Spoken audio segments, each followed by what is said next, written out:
Alors, on va animer un webinaire sur les thèmes des marchés financiers et du Bitcoin en 2018. On va commencer par un point sur 2017 et Philippe va notamment revenir sur les prévisions qui avaient été faites. On va ensuite, au fil des sujets, aborder les hedge funds et les banques centrales, comment se positionnent les hedge funds et qu'est-ce que l'on peut attendre des banques centrales pour l'année prochaine, notamment aux États-Unis. On est maintenant en phase de resserrement monétaire, en Europe également, même si ça prend pas exactement la même forme. Philippe nous en parlera, Philippe qui est un spécialiste des fondamentaux et de tout ce qui touche aux devises, trader professionnel avec un très bon flux d'informations. Ce sera intéressant d'avoir son point de vue. Le thème du moment qui a boosté les marchés actions, notamment américains, tout au long de 2017 et surtout en fin d'année, c'est la réforme américaine promise par Trump et qui arrive concrètement. Est-ce que cela n'a pas été anticipé en bonne partie? Les marchés US sont hauts. Philippe nous donnera son point de vue également à ce sujet.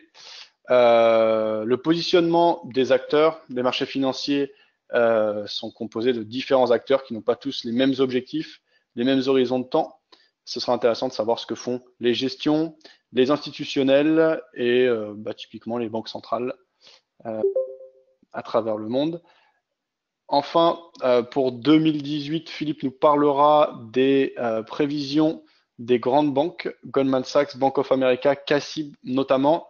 Et je ferai un point sur le Bitcoin. J'ai préparé quelques slides. Alors le Bitcoin, je suppose que la plupart d'entre vous en ont entendu parler. C'est le phénomène du moment. Je vais essayer d'apporter quelques infos et un point de vue un peu plus poussé que ce que j'ai pu développer au fil des derniers mois, etc. Le cours avance, les différents acteurs sur le marché du Bitcoin ne sont plus exactement le même, donc je ferai un point à cet égard. Thomas Uset, qui est responsable du développement pour la France, notamment chez JFD Broker, sera avec nous. Voilà Bonsoir. pour l'introduction. Eh bien, je vous laisse la parole. Jean-Bray ou c'est Philippe qui parle? Alors, Allô. le premier point sera un retour sur 2017. Est-ce que c'était toi ou Philippe qui devait le faire? Je pense que c'était Philippe. Moi, je vais juste prendre la parole un petit peu pour présenter JFD. Donc, ça peut être avant, ça peut être après, c'est comme vous le désirez. Donc, pour les gens qui ne le connaîtraient pas, Philippe, est-ce que... on a perdu Philippe. Oui, on dirait. Alors bien Thomas, je te laisse la parole. Effectivement, Ok. un point sur JFD. Bon, bonjour, je me présente. Donc, je suis Thomas Uzès. Je suis responsable du développement sur les marchés francophones et plus particulièrement sur la France pour GFD Brokers.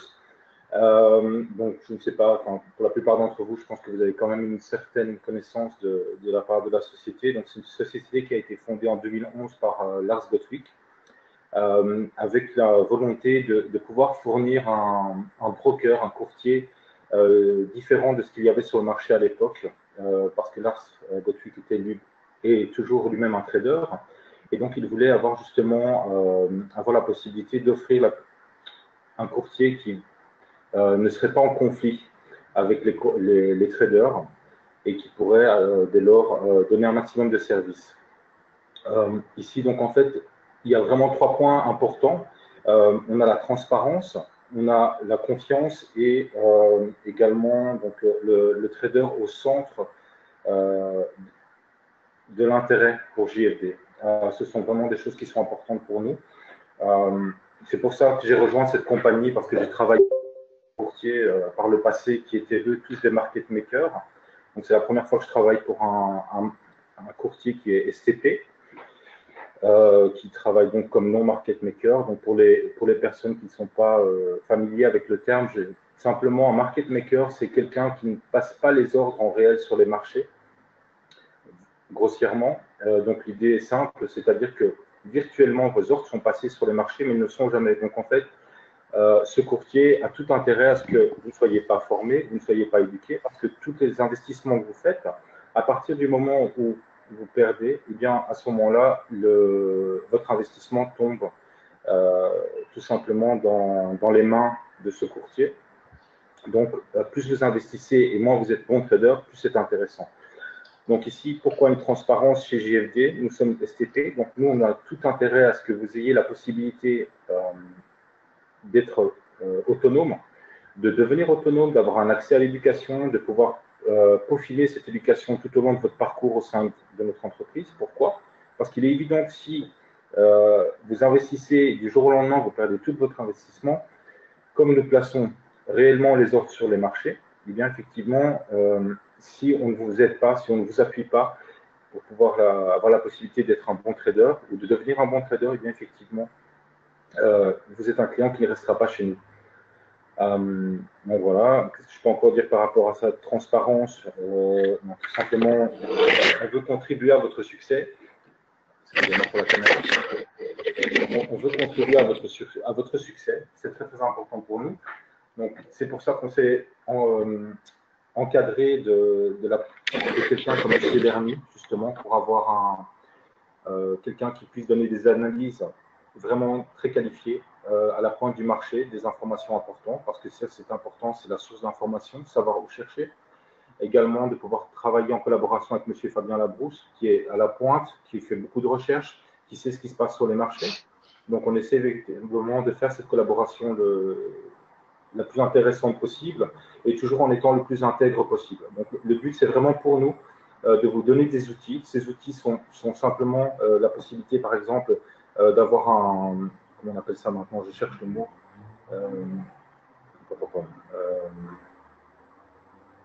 Je cherche le mot. Un post-record. Donc, c'est-à-dire que vous avez la possibilité, à votre demande, de pouvoir avoir un résumé, je cherche le mot, justement sur les ordres que vous avez passés pour voir qu'effectivement. D'accord, ouais, un rapport post-exécution. Voilà, merci, c'est gentil. Ça permet d'avoir pas mal d'informations en plus. Tout à fait, voilà, je peux aller dans la smoule.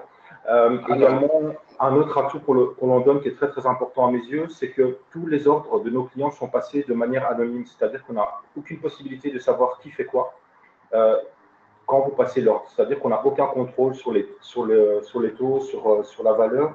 Tout simplement, globalement, tous les gens qui traitent l'euro-dollar à ce moment-là sont placés ensemble. Et quel que soit votre stop loss, votre take profit qui soit placé, on n'a aucun contrôle. C'est vraiment vous qui êtes en main par rapport à ça.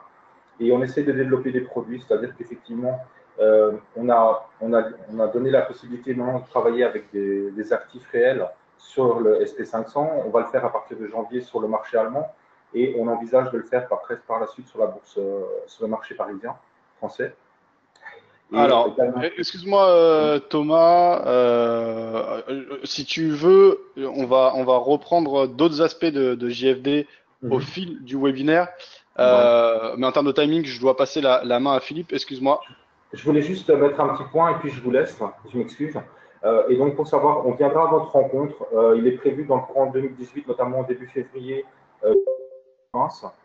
Les dates seront affichées, les lieux également. Donc un petit roadshow pour pouvoir venir vous rencontrer sur place en province. Il n'y a pas que Paris. Et donc on aura différentes dates dans un premier temps, et puis par la suite la côte ouest aussi par la suite, et puis aussi Paris évidemment. Voilà, j'ai fini, je vous laisse continuer. Merci. Philippe, je t'en prie. Merci Thomas, merci Fabien.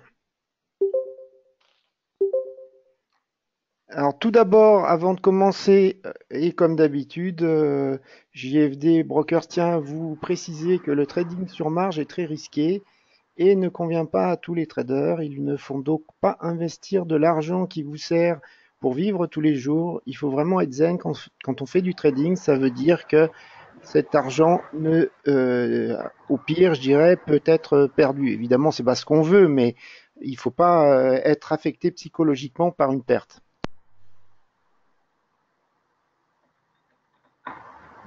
Comme disait Fabien, je vais faire un petit retour en arrière et je vais vous expliquer pourquoi, puisque à chaque fin d'année, avec les chocolats, c'est le temps des prévisions et on va regarder juste deux banques. Bon, j'ai pris deux banques françaises. On va voir ce qu'elles avaient pensé à la fin 2016 pour toute l'année 2017. Alors là, à gauche, vous voyez le tableau des prévisions de BNP Paribas qui avait été réalisé le 16 décembre 2016.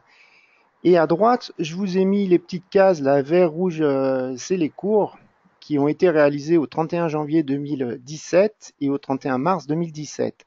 Ce qu'on voit, c'est que en Eurodoll, bah, la BNP, elle avait relativement bien prévu à un mois que l'Eurodoll irait environ à 1,06. Hein, il a été à 1,0689. Par contre, on voit qu'elle n'a pas vu qu'il est resté à ce niveau. Elle voyait une baisse qui allait continuer au bout de 3 mois.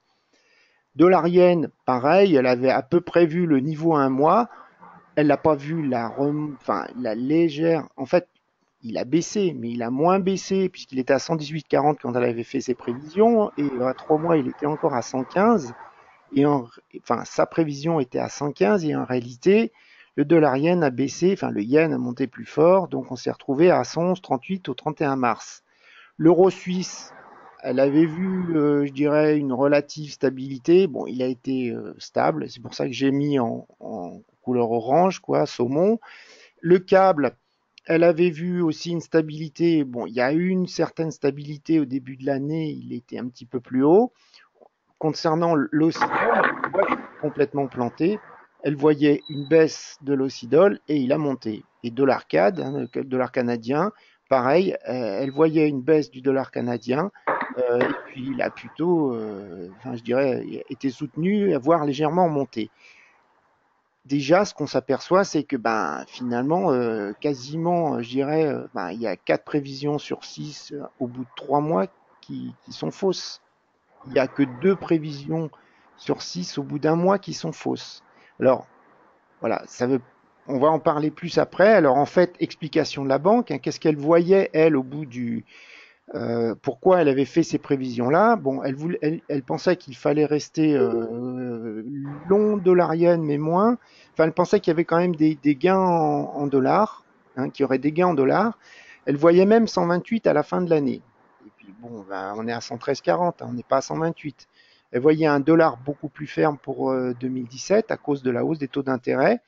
Elle pensait que l'administration Trump mettrait en place sa réforme fiscale dans la seconde moitié de 2017. Bon, alors c'est vrai, mais c'est même pas la seconde moitié, puisque finalement, la loi, on le voit, elle va être votée début 2018, elle sera effective apparemment vers février, pas avant. Voilà, il y a 6 mois de décalage. Bon, elle avait anticipé qu'il y aurait des difficultés pour que tous les républicains acceptent la hausse des déficits et que les démocrates, je dirais, accepteraient les dépenses d'infrastructure hein, qu'il a prévues. Là, il a commencé à en parler, l'augmentation des dépenses d'infrastructure. Mais par contre, il serait réticent pour les mesures de réduction d'impôts, évidemment, parce que si vous avez regardé les news que j'ai écrit pas plus tard, je crois hier, enfin avant-hier, bah, ou ce matin, je ne sais plus, en fait, les réductions d'impôts favorisent surtout les riches.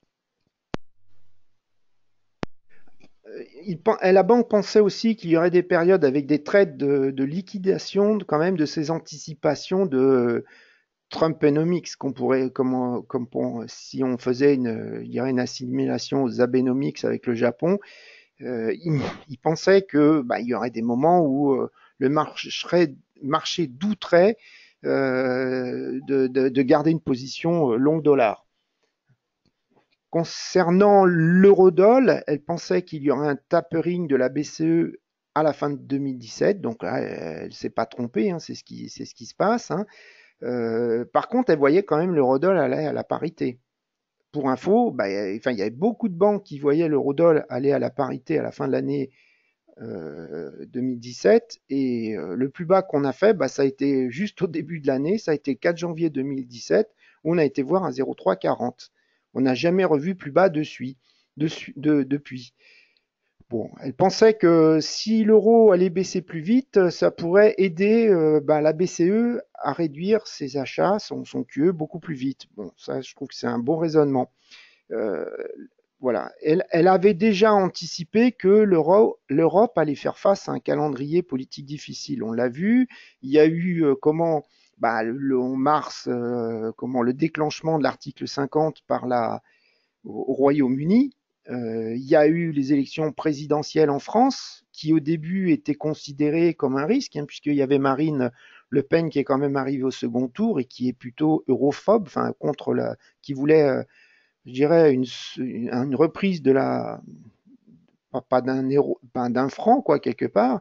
Et donc ça, c'était très mal perçu, puisque suite au Royaume-Uni qui partait, si en plus la France partait, ben, l'Europe c'était foutu, quoi. Elle avait aussi anticipé que les élections allemandes enfin, poseraient des problèmes. Bon, finalement, c'est l'inverse qui s'est passé concernant les élections françaises. Le fait que Emmanuel Macron, europhile, a été élu a créé un soulagement énorme et qui a fait monter l'euro de façon importante. Il faut savoir que d'habitude, des élections présidentielles françaises, ça ne fait pas un effet comme ça sur la perte de devise. Je me rappelle les élections de Sarkozy, ça faisait bouger, mais pas à ce point-là. Là, c'était parce qu'il y avait un contexte. Hein. Quand on a, comme je dis toujours, quand il y a le contexte, des fois, change tout, voire même inverse la situation. Euh, la banque signalait déjà qu'on pourrait avoir des problèmes avec un référendum sur la Catalogne, qui voudrait obtenir l'indépendance. Et bon, je dirais, elle avait vu certains événements, mais n'empêche que ces décisions, enfin les décisions de ces stratégistes étaient globalement pas terribles. Quand je regarde Crédit Agricole, qu'est-ce que je vois? Crédit Agricole, alors j'ai pris pareil, j'ai fait 31 mars, hein, fin mars et fin de l'année. Alors, on voit que elle voyait, bah, je dirais, un euro aller en mars à 1,06. Bon, bah là, elle s'est pas trompée. On était à 1,0654.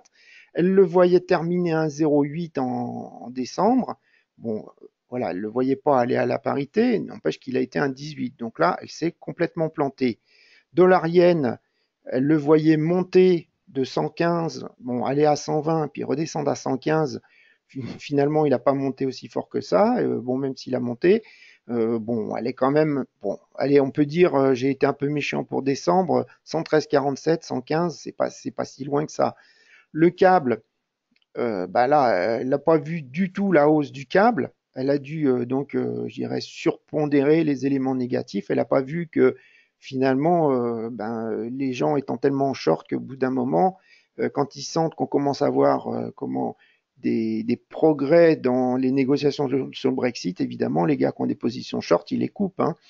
Elle n'a pas vu ça du tout. Le dollar suisse, elle s'est pas trompée en mars. Elle s'est trompée en décembre, elle le voyait passer en dessous de la parité et finalement il est au-dessus. Non, je dis l'inverse, elle le voyait au-dessus et finalement il est passé en dessous de la parité. Dollar CAD, elle le voyait monter, il a baissé, elle l'a pas vu quoi. AUD, elle le voyait baisser, puis finalement il a monté parce qu'il y a eu des anticipations de hausse des taux par les marchés. Donc, pareil, Cassib, c'est pas terrible quand on regarde, et en tout cas, elle a complètement faux à la fin de l'année. Alors, elle avait Cassib, je dirais, elle voyait le dollar, elle disait making the dollar great again, donc elle voyait une hausse du dollar généralisée. Elle précisait aussi que les tendances protectionnistes de Trump seraient restreintes par le Congrès. Ça, elle avait raison, mais qu'une guerre commerciale n'était pas intégrée par le marché. Pour l'instant, la guerre commerciale, elle n'a pas tellement eu lieu. Finalement, ça s'est relativement bien passé avec la Chine. Moi, j'estime que c'est les Chinois qui, pour l'instant, ont gagné, politiquement parlant. Tous les accords qu'il a signés quand il a été en Asie, et notamment en Chine, en fait, c'était des accords d'entreprise qui avaient été tout simplement retardés. Donc, en fait, c'était plutôt un non-événement.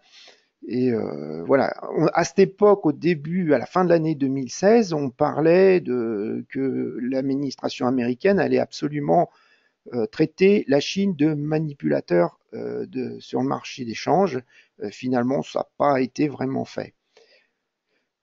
Bon, quelle conclusion tirer? Alors, j'ai fait exprès de prendre des analyses de l'année dernière pour vous montrer que ces deux banques, elles ont eu tout faux, je dirais, enfin, elles ont eu relativement faux à fin mars, voire tout faux à la fin de l'année. Alors, il ne faut pas faire la conclusion, enfin l'erreur classique de se dire ces deux banques ne sont pas bonnes parce que c'est des petites banques, par exemple, c'est des petites banques françaises hein, par rapport aux banques anglo-saxonnes. Donc je vais prendre des grosses banques comme les Goldman Sachs, les Bank of America, qui voient les flux de plein de hedge funds, qui voient des flux de plein de asset managers internationaux, alors que c'est sûr que CACIB et BNP, les hedge funds, ils n'en voient pas beaucoup venir. Parce que les hedge funds, la majorité sont dans le New Jersey, donc c'est plutôt les banques américaines qui les voient. Bon, ben ça c'est une erreur. C'est l'erreur classique que j'ai vue, c'est se dire la banque CACIB a fait une mauvaise prévision jusqu'à la fin de l'année. Je vais chercher d'autres banques, je vais chercher celle qui est la meilleure. Ça revient un petit peu à faire comme si on cherchait l'indicateur d'analyse technique qui était le meilleur. Ben non, en fait c'est pas comme ça que ça marche. Alors en fait, je vais vous citer une anecdote qui m'était arrivée avec un sales de Merrill Lynch, hein, du temps où Merrill Lynch n'avait pas encore été racheté par Bank of America ou juste avant la crise des subprimes. Bah, ce qui s'était passé, c'est que bon, j'étais invité à déjeuner, on discute, puis à un moment, le gars il me dit, je devrais pas te le dire, mais on a fait une étude sur les prévisions des banques et on a remarqué que à plus d'un mois, elles se plantent toutes.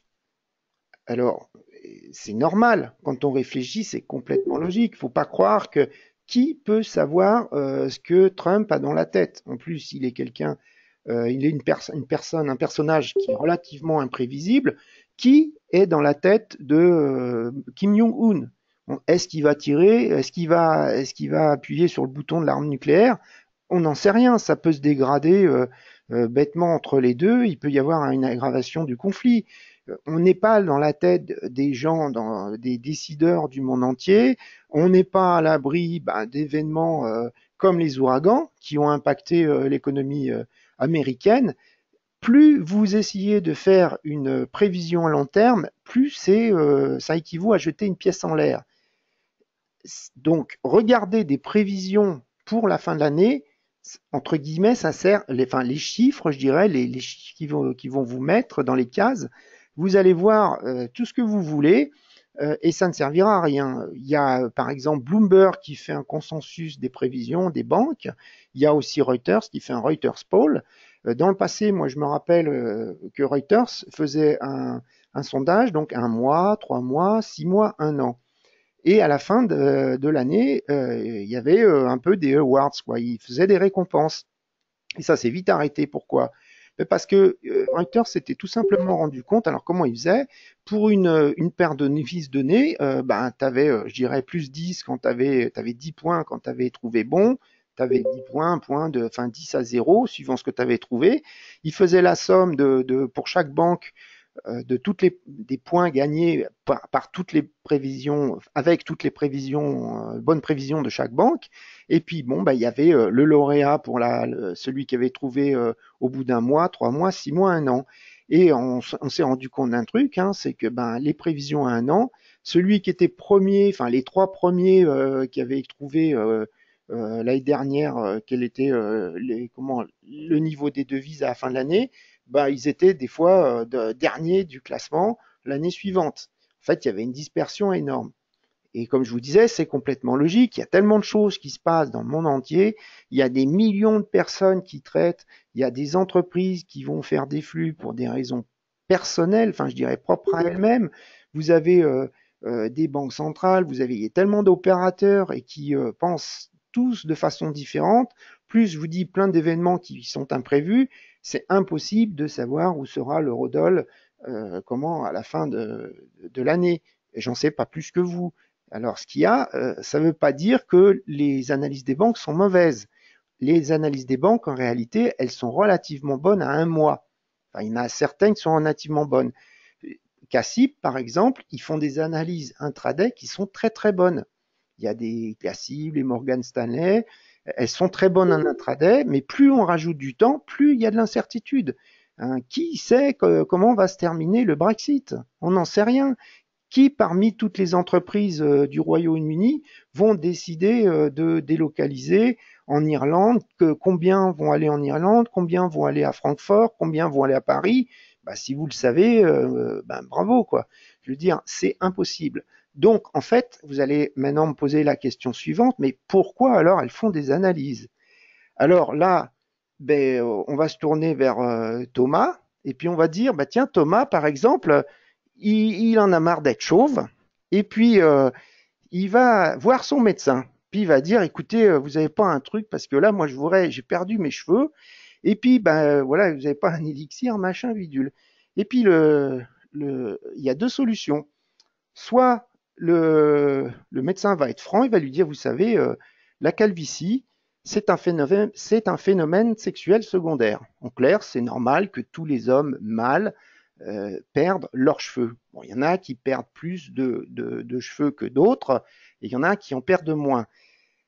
Ça, c'est le médecin qui serait honnête et puis lui dit bah, écoutez, mon pauvre monsieur, je peux absolument rien faire pour vous, merci d'être venu. Puis il lui fait payer la consultation. Et puis, ben, qu'est-ce qui se passe? Thomas, il repart, il est complètement déçu, puisque finalement, le médecin n'a pas répondu à son angoisse, je dirais. Et puis il y a une autre solution, bah, c'est le médecin qui va vous dire ok monsieur, puis il va lui donner un médicament, puis ça va être tout simplement un placebo. Il va lui faire croire que et psychologiquement ça va aider Thomas. C'est pas pour ça que les cheveux repousseront, mais ça va aider Thomas. Les banques c'est un peu ça en fait, c'est-à-dire que bah, elles ont des clients les banques. Et puis les clients, bah, je prends tout simplement une entreprise, elle doit déterminer un court budget. Pour déterminer un court budget, elle va s'adresser à son spécialiste parce qu'elle, son métier, c'est pas de deviner où sera l'eurodoll, c'est de, par exemple, fabriquer des avions, fabriquer des sacs à main, tout ce que vous voulez. Et elle en a besoin parce qu'elle est exportatrice, elle est importatrice, elle a besoin de savoir où sera l'eurodoll à 6 mois, à un an.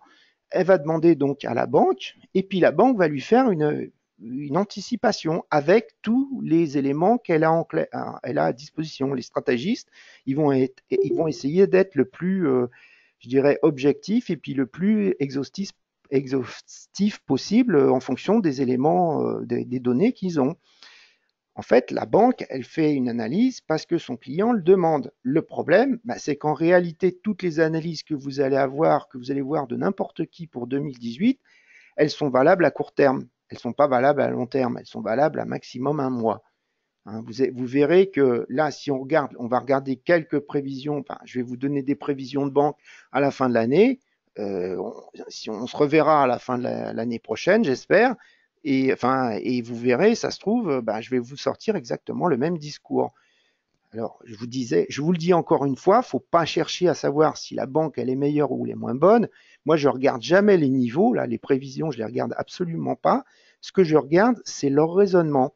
Et c'est à vous-même, en tant que trader, de essayer de deviner parmi tous les éléments positifs, négatifs pour une devise, quels sont les éléments qui vont l'emporter. Et je sais que c'est difficile, c'est l'expérience qui va vous le dire, je dirais, le feeling, et c'est comme ça que ça marche, hein, c'est pas autrement.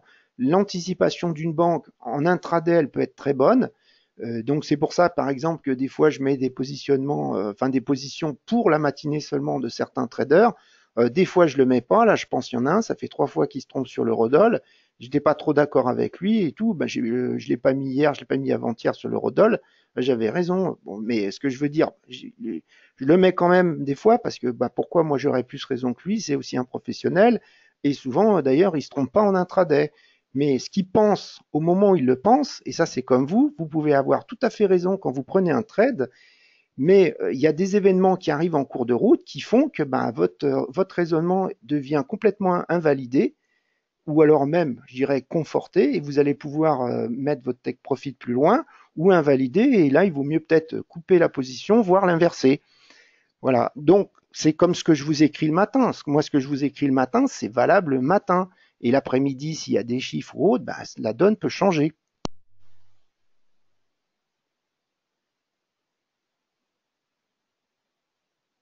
Quelques petits graphes. On sait Bloomberg qui reportait que ben, les hedge funds ont eu quand même ben, des années difficiles. Hein. C'est la première fois donc depuis 2008 qu'on voit qu'il y a plus de hedge funds qui ont mis la clé sous la porte que de hedge funds qui ont été créés. Donc c'était pour vous montrer un petit peu le paysage. Hein. On va parler aussi bah, des banques centrales. Alors les banques centrales, qu'est-ce qui s'est passé? On voit qu'elles ont tout augmenté leur bilan. Alors si elles ont tout augmenté leur bilan, ça veut dire quoi? Ça veut dire que, ben, on commence à l'entendre, il y a la Fed qui est en train de réduire son bilan, c'est la seule qui est en train de réduire son bilan pour l'instant. Ça veut dire qu'elle va être vendeuse naturelle d'obligations du Trésor américain, enfin, de tous les titres qu'elle a achetés, hein, des mortgage-backed securities. Elle va vendre tous ces titres et donc ça veut dire qu'elle va faire monter les taux d'intérêt, va refaire monter les taux de crédit immobilier. Elle va donc devenir, je dirais, ça va redonner un intérêt pour l'achat du dollar quelque part, puisque finalement, si les taux d'intérêt montent, je vous rappelle qu'un trader change, c'est un trader qui regarde constamment les intérêts, le rendement de chaque placement dans chaque devise. Et il va faire, c'est des vases communicants, il va vendre une devise et acheter une autre parce qu'il anticipe qu'une banque centrale va monter ses taux ou alors par exemple va réduire son QE et, et donc va faire monter les taux d'intérêt des obligations américaines. Donc ça vaut le coup de se positionner dès maintenant sur l'obligation, enfin d'acheter des obligations pour profiter de la hausse des taux. Alors elle va les acheter à taux variable, à taux fixe en fonction de ce qu'elle pense, etc. Mais en fait, les traders, ils raisonnent comme ça. Tous ces bilans, ils vont être réduits parce que les banques centrales, elles sont pas, c'est pas leur but d'avoir des bilans super élevés comme là la BNS qui est à l'extrême, parce que c'est un truc qui peut, je dirais, leur sauter aux yeux. Les bilans, elles font des gains, elles font des pertes dans leur bilan. Hein. Faut pas l'oublier. Si comment l'euro suisse se casse la figure, la BNS va faire des pertes qui vont se retrouver à son bilan, à son exercice comptable à la fin de l'année. Ces pertes vont être transférées à ses actionnaires. Les actionnaires, c'est qui? C'est les cantons, principalement à 64%. Les cantons, ben, s'il y a des pertes, ils vont ils vont pas toucher les dividendes qu'elle doit leur donner, puisque je vous rappelle que la BNS c'est une action cotée en bourse. C'est la seule qui est une action cotée en bourse, enfin des banques du G10.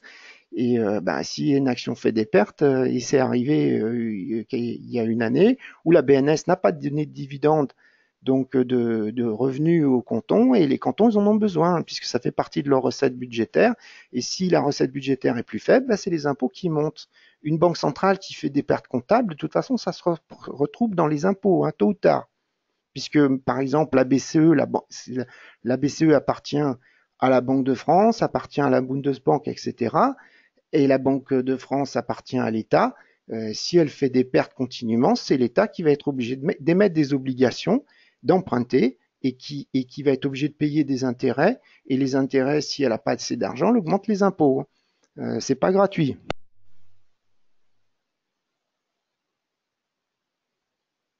Je voulais parler de la réforme fiscale US. Hein. On a vu que le projet de loi, j'ai mis là, projet de loi est passé.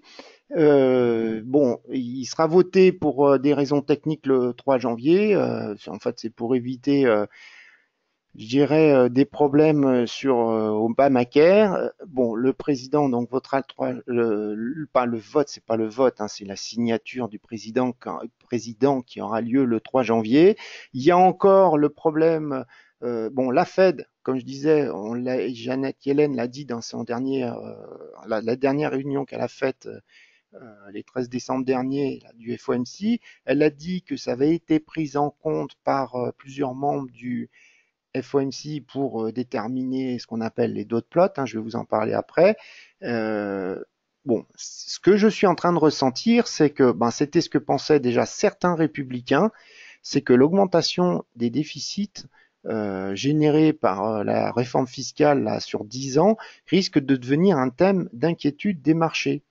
Parce que, bon, je me rappelle Gilles Mouek, le chef économiste, par exemple, de Bank of America, qui a dit il comprenait pas pourquoi les États-Unis faisaient une réforme fiscale d'une aussi grande ampleur, puisque finalement l'économie tourne quand même relativement, je dirais, à fond, quoi. Et donc, pourquoi faire ça? Et puis en plus, dans les prévisions qui ont été faites par je dirais le Congrès, enfin notamment les sénateurs, ils ont mis des prévisions de croissance pour l'Amérique qui sont relativement élevées et qui dit que dans 10 ans, enfin d'ici 10 ans, l'Amérique va avoir une croissance bonne constamment, quoi. Voilà, donc je dirais, moi je suis quand même un petit peu dubitatif et je pense que ça peut se retourner contre, je dirais, Trump, si jamais on s'aperçoit que les déficits explosent, et si les déficits explosent, bah, le dollar il va baisser, hein. La, la Continuing Resolution Bill, donc c'est le fait que normalement le budget pour l'année suivante aurait dû être voté. Je vous rappelle que l'année fiscale aux États-Unis se termine le 30 septembre, en tout cas pour les administrations, pas pour toutes les entreprises, mais pour les administrations publiques. Et au 30 septembre, ils n'avaient pas voté le budget pour l'année suivante. Donc dans ces cas-là, pour éviter je dirais un arrêt du financement des administrations publiques, enfin de toutes les entités qui dépendent de l'État fédéral, ils sont obligés de voter des Continuing Resolution Bill. Donc là, ça va être la troisième et on a jusqu'à demain soir. Si elle n'est pas, pardon, si elle n'est pas votée demain soir, samedi, il va y avoir toutes des administrations, enfin toutes des entités publiques non essentielles au fonctionnement de l'État qui vont fermer les parcs nationaux, les musées, ils vont fermer dès samedi. Alors c'est arrivé souvent dans le passé, hein. Ça arrivait qu'ils ferment un jour, 2 jours. Je crois que la plus grande durée de suspension, je dirais comme ça, a été de 21 jours en 1966, hein. Bon, ça, je dirais, le marché s'inquiète pas outre mesure parce que très très souvent, en fait, ça n'a duré qu'un jour ou deux et ils ont réussi à s'entendre pour voter une loi. Parce que là, apparemment, ils voteraient une loi et qui prolongerait une nouvelle Continuing Resolution Bill qui prolongerait jusqu'au 22 septembre, 22 janvier, je crois, et qui permettrait après de voter la loi pour toute l'année. Bon, le marché, je vous dis, c'est baissier dollar si ça se passe mal, mais en fait, le marché, il pense que, comme chaque année, ça va être in extremis. Quand je dis in extremis, ça peut être vendredi 23 heures, hein. C'est vraiment ça, hein. C'est ce qui s'est passé plusieurs années de suite, hein.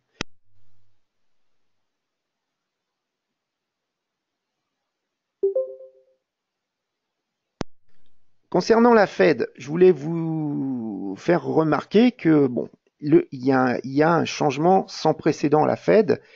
Elle est en train de tourner de plus en plus au quiche. Il y a encore 4 sièges vacants. Il y a Janet Yellen qui termine en avril 2010. Je dis des bêtises, je mélange avec le gouverneur de la Boge en février 2018. Elle est remplacée, donc son successeur a été nommé, c'est Jérôme Powell, qui en fait va prendre les rênes dès le prochain FOMC, qui est 2 jours avant le départ de Madame Yellen. Donc c'est lui qui prendra les rênes du prochain FOMC les 30 et 31 janvier. Bon, le marché pense que Powell, il est connu, c'est un ancien de la Fed, c'est quelqu'un qui est neutre à Dove. Alors, Dove et Hawke, je vous rappelle ce que c'est. Dove, c'est quelqu'un qui est en faveur d'une baisse des taux d'intérêt, qui, je dirais, va attendre que l'inflation soit à des extrêmes avant de faire monter les taux d'intérêt directeurs. À l'inverse, un Hawke, un Dove, c'est une colombe, Hawke, c'est un faucon. Le faucon, lui, il cherche à monter les taux d'intérêt parce que lui, il a peur justement que l'inflation dépasse sa cible. La cible de la Fed, c'est 2%. Et que si elle dépasse sa cible, si la Banque centrale est behind the curve, comme on me dit, c'est-à-dire qu'elle n'a pas monté ses taux d'intérêt assez vite, il faudra beaucoup plus de taux d'intérêt pour essayer de récupérer je dirais, l'excès et d'arriver à ce que l'inflation arrive au niveau du mandat de la Fed qui est 2% à moyen terme. On n'y est pas actuellement, on est au-dessus par rapport à la BCE, mais on n'y est pas actuellement. Voilà, donc là, le changement de gouverneur, finalement, par le marché, ça a été perçu relativement pareil, mais en réalité, vous savez qu'il y a des sièges, des membres qui sont votants suivant un système tournant, qui votent pendant une année et les 2 années suivantes, ils votent pas, hein. Chaque membre de la Fed, hormis le gouverneur et le vice-gouverneur, ont un mandat de 14 ans et tous les 3 ans, ils votent. Et le reste du temps, ils votent pas. Ça ne veut pas dire qu'ils ne participent pas aux discussions. Ils participent aussi à l'élaboration des prévisions économiques, hein, sur le PIB, sur l'inflation, sur le taux de chômage et sur les dot plots. Les dot plots, c'est ce que vous voyez là, le graphe de droite. quand il y a le FOMC, il y a jusqu'à 9 membres qui votent, et puis les autres ne votent pas. Mais tout le monde participe à mettre un petit point. Là, vous avez vu, il y a des petits points noirs et des petits points rouges. Chaque point représente un membre de la Fed. En gris, c'était ce qu'ils avaient comment anticipé comme mouvement sur les taux directeurs pour 2017, 2018, 2019, 2020 et à plus long terme. Et en rouge, c'était ceux pour le dernier FOMC de décembre. On voit que globalement, alors c'est logique, on voit qu'il y a des points qui se sont déplacés dans le rouge en décembre, les points du gris se sont déplacés vers le haut, ben c'est normal, puisque comme ils ont voté majoritairement, il y a eu deux dissidents, mais tous les autres ont voté en faveur d'une hausse des taux, donc on est passé de taux directeur d'un range de 1 à 1,25, de 1,25 à 1,50.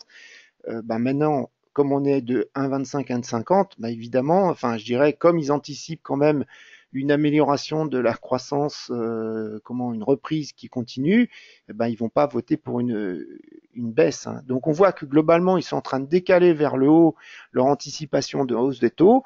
Toujours est-il que c'est pas ce que price le marché. Hein. Le marché des Fed Funds Futures, qui est quand même très fiable, lui, il voit des taux beaucoup plus bas en 2018 et 2019. Là, actuellement, si on regarde les dot plots, il y a 3 hausses de taux qui sont prévues par la Fed, par tous les membres de la Fed en 2018 et 2 hausses de taux en 2019. Et comme je vous disais juste avant, il y a 3 sièges, il y a 4 sièges vacants, il manque le vice-gouverneur, il y en a un qui a été élu là récemment, qui est un ancien professeur d'économie à l'université Carnegie Mellon. Lui, ça y est, il est élu, mais on s'aperçoit que parmi les membres qui partent, qui ne seront plus votants, il y a notamment eu les 2 dissidents là qui avaient voté contre une hausse des taux, qui étaient messieurs Kashkari et Evans. Bon, donc leur vote était complètement symbolique puisque finalement ils disparaissent, je dirais, ils ne voteront plus, mais ils joueront encore sur les dot plots. Hein. En fait, il y a plus de chances d'avoir des membres plus hawkish pour l'année prochaine, ce qui fait que si jamais il y avait quelque chose, je dirais une accélération de la croissance, etc., on peut penser qu'ils monteraient encore plus leur taux directeur que ce que ne price le marché, et déjà le marché price moins que la Fed.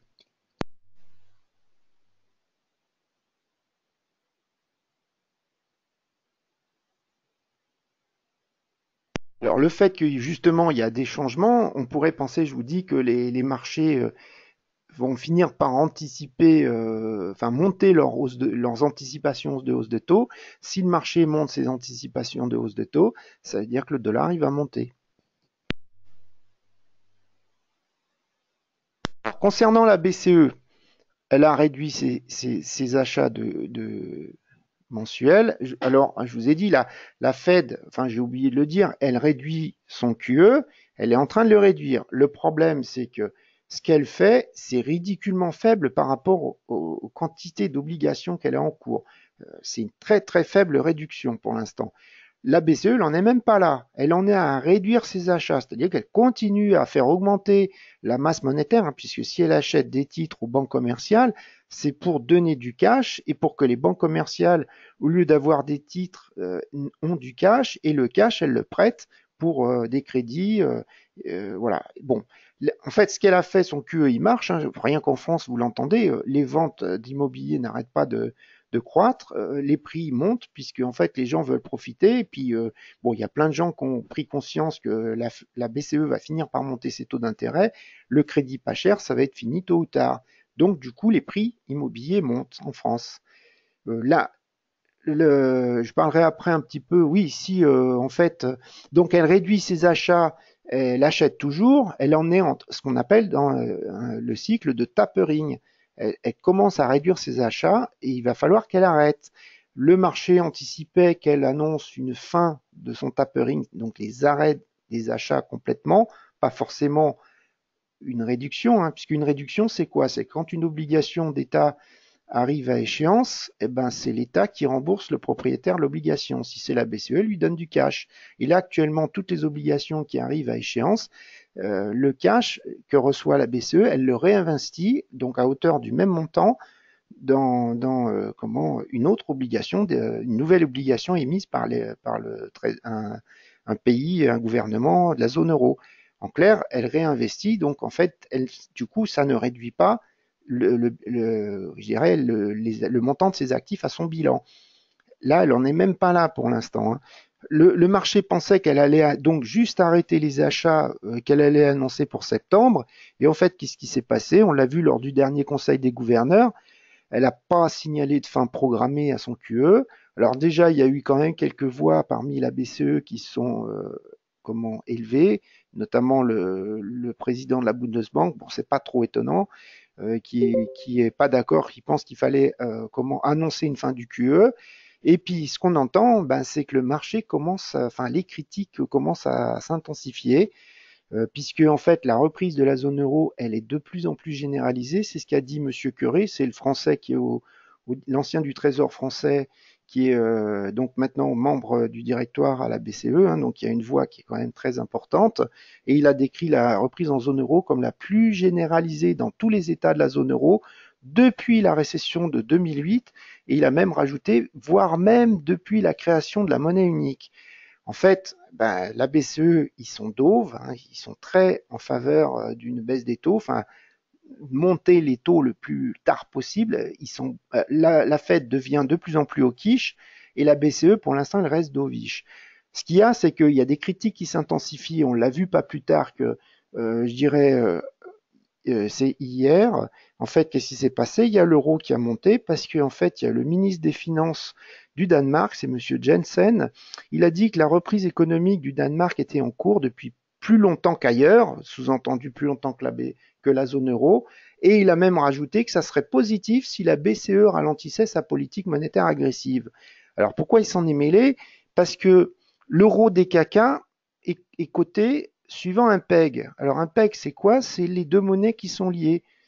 On lie deux monnaies, on lie sa monnaie à celle d'un autre pays qui est plus fort, donc le Danemark qui a lié la couronne danoise avec l'euro, parce que tout simplement, bah, vous avez une économie qui est tellement interconnectée avec l'Europe que vous avez intérêt, pour éviter d'avoir du risque de change pour les exportateurs et les importateurs, à lier la monnaie.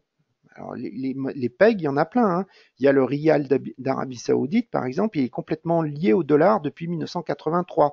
Pourquoi? Ben parce que l'Arabie Saoudite, à 98%, son PIB, c'est du pétrole. Et le pétrole, c'est en dollars.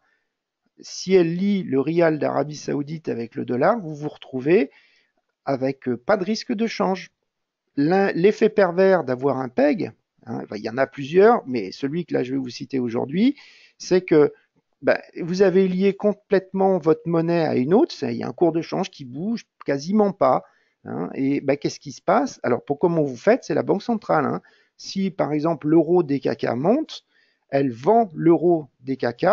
Si l'euro DKK baisse, elle achète l'euro DKK. Donc, elle vous le contient dans un range. Elle fait comme la BNS, elle fait un floor, mais elle rajoute un cap, un plancher et un plafond. Et quand la Banque centrale fait ça, qu'est-ce qui se passe? Si la BCE monte ses taux et que la Banque centrale danoise ne monte pas ses taux, il va y avoir un problème, hein. C'est-à-dire que vous pouvez faire du carry trade sympa. C'est-à-dire que la BCE monte ses taux, vous allez acheter l'euro, vous allez vendre le DKK pour acheter l'euro, vous allez placer un taux plus intéressant en zone euro qu'en zone danoise. Et puis, comme il n'y a pas de risque de change, c'est la martingale, hein. Vous laissez passer le temps et vous gagnez de plus en plus de fric à cause du différentiel taux d'intérêt. Donc, évidemment, ce genre de truc, ça va péter, hein, parce que tout le monde va acheter. Elle ne va pas arrêter de vendre l'euro et acheter le DKK. Donc, elle vendre l'euro qu'elle a dans ses réserves. Elle va foutre ses réserves à zéro. Et puis, à un moment, elle va déclarer faillite. Donc, ça veut dire quoi? Quand on a un PEG, la banque centrale qui pègue sa monnaie à une autre monnaie plus forte, elle a les pieds et poings liés avec la banque centrale dominante. Si la BCE monte ses taux, le Danemark, la banque centrale danoise doit monter ses taux. Si la BCE baisse ses taux, elle doit baisser ses taux. Et là, le problème, c'est que au Danemark, le ministre des Finances vient de le dire, l'économie, elle est en reprise même plus forte depuis longtemps, mieux que, je dirais, la zone euro. et que finalement le QE qui n'arrête pas, parce que Draghi il l'a dit, hein, il a dit que de toute façon, il pourrait même revenir à l'inverse, réaugmenter les achats mensuels si nécessaire. Enfin, il s'est mis les portes de sortie dans tous les sens, il a mis les assurances. Et en fait, bah, voilà, il y a lui qui commence à gueuler, mais c'est pas le seul. Il y a la Pologne, il y a comment la République tchèque.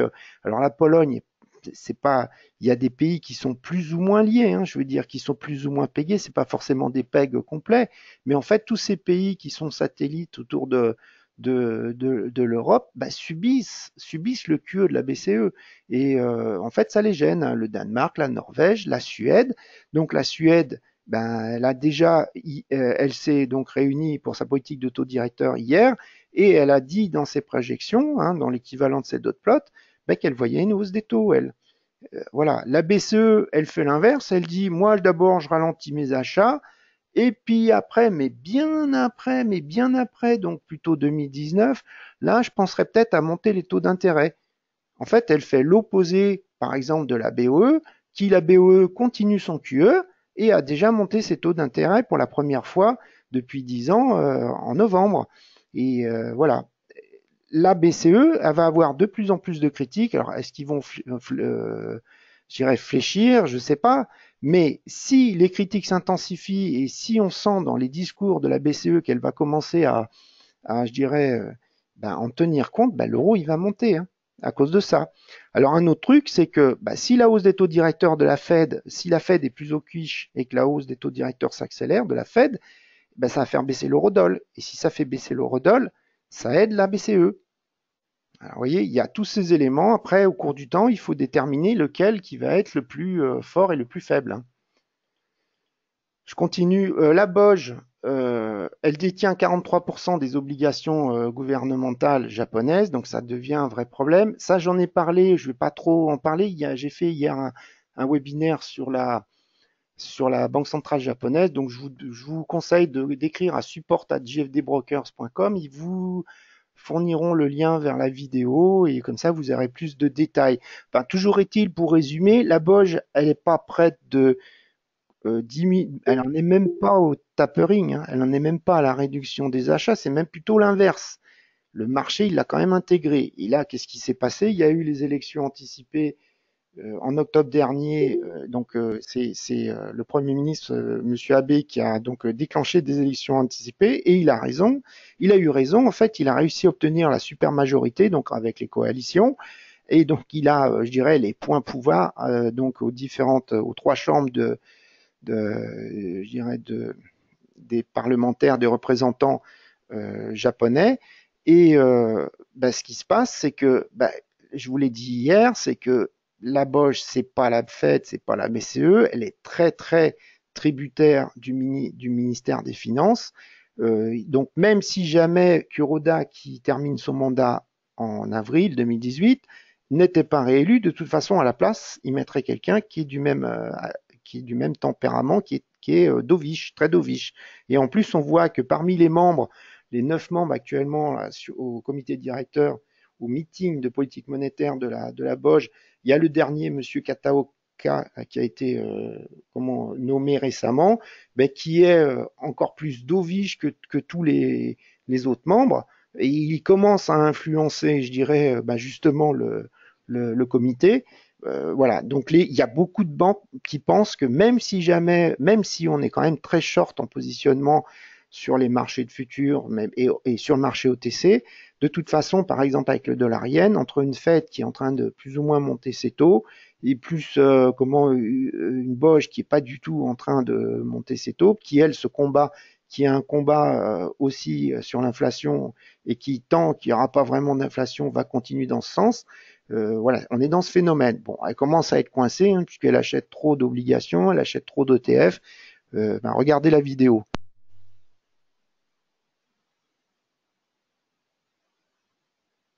Alors, bon, là, je vous le dis vite fait, je l'avais déjà un peu expliqué, c'est le problème qu'il y a actuellement, c'est que il faut pas oublier que les banques centrales, c'est des macroéconomistes et que voilà, ils s'attendaient avec la baisse du chômage, notamment en dessous du niveau structurel, que les salaires montent. Et c'est pas ce qui se passe. dans tous les pays là qui sont marqués, les salaires ne montent pas. En fait, comme on est au plein emploi, mais les salaires ne montent pas. Et si les salaires ne montent pas et qu'on est au plein emploi, ça veut dire que l'inflation ne va pas monter parce que si votre fiche de paye ne monte pas, ben vous n'allez pas consommer plus. Et ça, c'est le problème que sont en train de subir les États-Unis, la BCE, le Japon, l'Australie. C'est pas le cas du Royaume-Uni. Lui, il a un autre problème. Mais ce que je veux dire, ça, c'est le problème qu'ils ont. En fait, la courbe de Phillips, donc qui a été faite par un économiste qui s'appelle Phillips, néo-zélandais, n'est plus valable. Hein. Lui, il avait établi cette relation macroéconomique comme quoi si le taux de chômage baisse, l'inflation va monter et vice-versa. Elle était valable à la fin du 19e siècle, au début du 20e siècle, mais elle est plus valable du tout. La technologie a changé, il y a Internet, etc. Et donc les lois macroéconomiques changent, hein, c'est des lois empiriques. Hein. Et là, bon, je voulais parler quand même des positionnements des acteurs. Sur le code report, on voit que les positions ouvertes en euros ne sont pas si fortes que ça. Et donc, en fait, ils sont longs, mais je veux dire, pas tant que ça, hein, parce que ça, c'est les positions ouvertes. Hein, c'est pas le fait qu'ils soient longs ou qu'ils soient short, c'est combien il y a de positions qui sont ouvertes. Et on voit qu'ils sont en dessous d'une moyenne de plus d'une décennie. Ça veut dire qu'on pourrait très bien être encore plus long. On peut être short, mais on peut être encore plus long. Le positionnement long qu'il y a actuellement sur le CFTC n'est pas hyper inquiétant quelque part.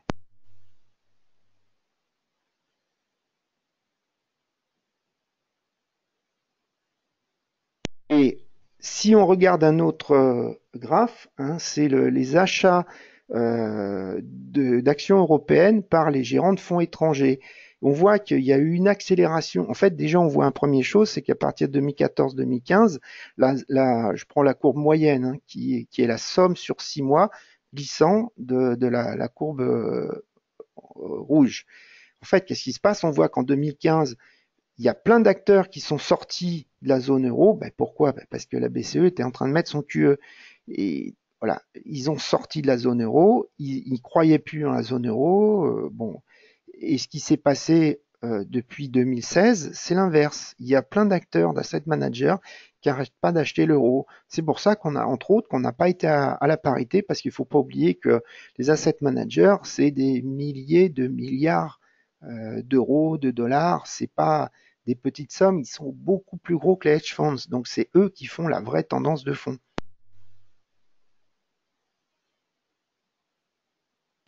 Concernant l'Angleterre, ce que je voulais vous dire aussi, c'est que là, le positionnement, depuis quelque temps, est neutre. Il est neutre, mais ça cache une réalité, c'est qu'il y a des gens qui sont longs et il y a des gens qui sont short. En fait, le neutre traduit que, bon, il n'y en a pas vraiment plus de long que de short, mais ça veut dire que si on bouge un extrême des deux côtés, il y a une catégorie qui va être mal, hein, parce qu'on peut avoir un net avec quasiment personne, mais là c'est un net avec pas mal de monde. Il y a plein de gens qui sont soit haussiers, soit baissiers, quoi. Et ça peut générer, si on commence à partir d'un côté ou de l'autre, des accélérations encore plus fortes, à la hausse ou à la baisse.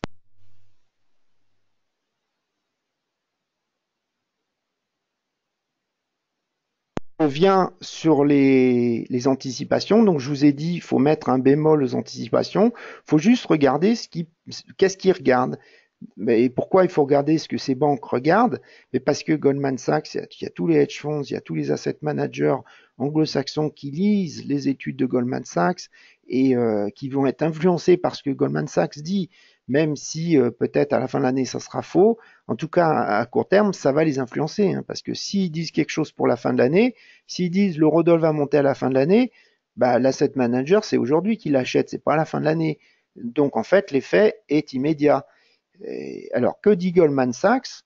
Goldman Sachs, eux, ils voient plus de taux pour la Fed. Ils pensent que donc du coup, les obligations d'État américaines à 10 ans vont monter. Alors attendez, je regarde un petit peu, ils vont monter et ils pensent que notamment, mais je l'écris donc que l'eurodoll a monté en 2017 à cause du short covering. C'est ce que je vous dis, qui était arrivé en 2015 à partir de 2015. En fait, ce qui s'est passé, comme la BCE, entre autres, a baissé son taux d'intérêt, le refixe jusqu'à 0%, ça veut dire que à partir de ce moment-là, l'euro est devenu une devise de financement, hein. Vous empruntez à 0% et vous faites du carry trade, vous achetez du rand sud-africain, vous achetez du rouble, vous faites du carry trade. L'euro est devenu à un moment une devise de financement. Donc tout le monde vendait l'euro pour financer des positions de carry trade. Bon, ça, à mon avis, ça doit être quasiment disparu, hein, parce que bon, on est à des niveaux de 1,18, on est bientôt à 1,20, on a été à 1,19 hier. Bon, je pense que ça, c'est fini. Mais par contre, il n'y a pas eu que ça. C'est ce que je vous ai montré juste avant, là, dans le graphe. Il y a eu la rotation des portefeuilles vers l'euro. En fait, les asset managers, ben, ils sont en train encore plus maintenant de le penser. Ils s'aperçoivent que la BCE, ben, même si c'est pas fin 2018 qu'elle va arrêter son QE, ça va être en 2019. Ils sont en train de revenir sur l'euro. On peut penser aussi qu'il y a certains qui pensent qu'avec les valorisations du côté de l'Amérique, ben vous, quand vous êtes un gérant, quand vous avez fait des bonnes performances sur les marchés américains, ben qu'est-ce que vous faites? Ben vous vendez puis vous allez ailleurs, hein. Alors, est-ce qu'ils ont raison, est-ce qu'ils ont tort? Moi, je pense à un truc là que ce qui se passe aussi, ce qu'on peut penser aussi avec la réforme fiscale de Trump, c'est qu'il arrive, ce qui est arrivé en 2003-2004. En 2003-2004, il y avait eu une réforme fiscale aussi qui s'appelait l'Homeland Investment Act. Ce qui s'est passé, c'est que donc pourquoi entre autres ça peut faire monter le dollar, c'est parce que il y a dans la réforme fiscale un volet qui dit qu'il y aura une one-time tax, c'est-à-dire que tous les bénéfices réalisés par les filiales étrangères des sociétés américaines, donc les Microsoft qui font des résultats en Irlande, hein, parce qu'ils vendent les logiciels dans toute la zone euro, eh ben, ils ont du cash donc en euros, et puis ce cash en euros, ben, il est imposable sur l'impôt sur les sociétés, c'est-à-dire que si elle vend l'euro, elle achète le dollar, qu'elle le rapatrie aux États-Unis, ben après elle est imposable à 35% actuellement. Et donc là, il y a un volet dans la réforme fiscale qui fait qu'elle paiera. Alors je me rappelle plus, je l'ai écrit dans les news, il y a deux niveaux, hein, qui sont autour de 10%. Donc payer 10% d'impôt au lieu de payer 35%, c'est sympa. Il y a des sociétés qui vont le faire. Au lieu d'avoir du cash qui est parqué à l'étranger dans le monde entier, elles vont rapatrier. Et ce qui s'est passé en 2003-2004, quand ça a été le cas, le cash qui a été rapatrié a été utilisé pour faire des rachats d'actions. Ils ont racheté leurs propres actions. Les sociétés ont racheté leurs propres actions. C'est pour ça, entre autres, que ben, les actions montent, hein, puisque en fait, si elles rachètent leurs propres actions, il faut monter les cours, tout simplement. En plus, c'est intéressant parce que si vous rachetez vos actions, quelque part, vous donnez moins de dividendes. Donc, pour elles, c'est intéressant. Voilà. Alors, il y a eu ça. Maintenant, attention, il y a plusieurs banques qui ont mis en garde et qui ont dit la réforme fiscale avec le rapatriement qui va arriver à partir de février ou plus tard. Donc, à partir de février ou plus tard, vous allez avoir des flux de vente d'euros, enfin d'achat de dollars, de vente de sterling, d'achat de dollars, de vente de yens, d'achat de dollars. Mais en réalité, euh, tout n'est pas, apparemment, il y en a beaucoup qui est déjà en dollars. Ça veut dire qu'il n'y aura pas de change, tant de change, parce qu'il y en a qui pensaient que c'était environ 700 milliards, 1000 milliards de dollars comme ça qui étaient potentiellement convertibles, enfin en devises étrangères qui étaient potentiellement convertibles en dollars. Il y a des banques qui pensent que, attention, il n'y aura pas des montants aussi gros que ça. Toujours est-il que quand les entreprises vont le faire, là en fait, une des raisons de la hausse du dollar, c'est la Fed, c'est le fait que la réforme fiscale fait qu'il y a des réductions d'impôts. Donc évidemment, réduction d'impôts, les gens sont plus riches, ils peuvent dépenser plus, ça fait monter le dollar, ça fait monter le chiffre d'affaires des boîtes, ça fait monter les cours, hein. Mais il y a aussi après, là ça y est, c'est complètement dans les cours, mais après il va y avoir les ordres physiques des sociétés qui vont arriver plus tard où elles vont, je vous dis, acheter le dollar.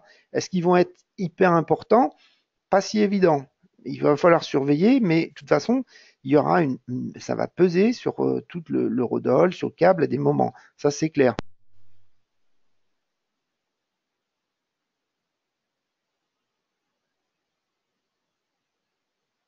Parce que je voulais, bon, là, vous voyez, voilà, ils ont mis une recommandation long euro-yen. Bon, ce qui est assez logique, parce que si on réfléchit que d'un point de vue taux d'intérêt, vous avez bah, la BCE qui, à terme, va finir par ralentir son QE, enfin l'arrêter. Voilà, donc ça, c'est plutôt haussier euro. Et puis, d'un autre côté, comme je l'ai dit tout à l'heure, la Bosch qui n'arrête pas. Voilà, donc ils sont plutôt longs euro-yen.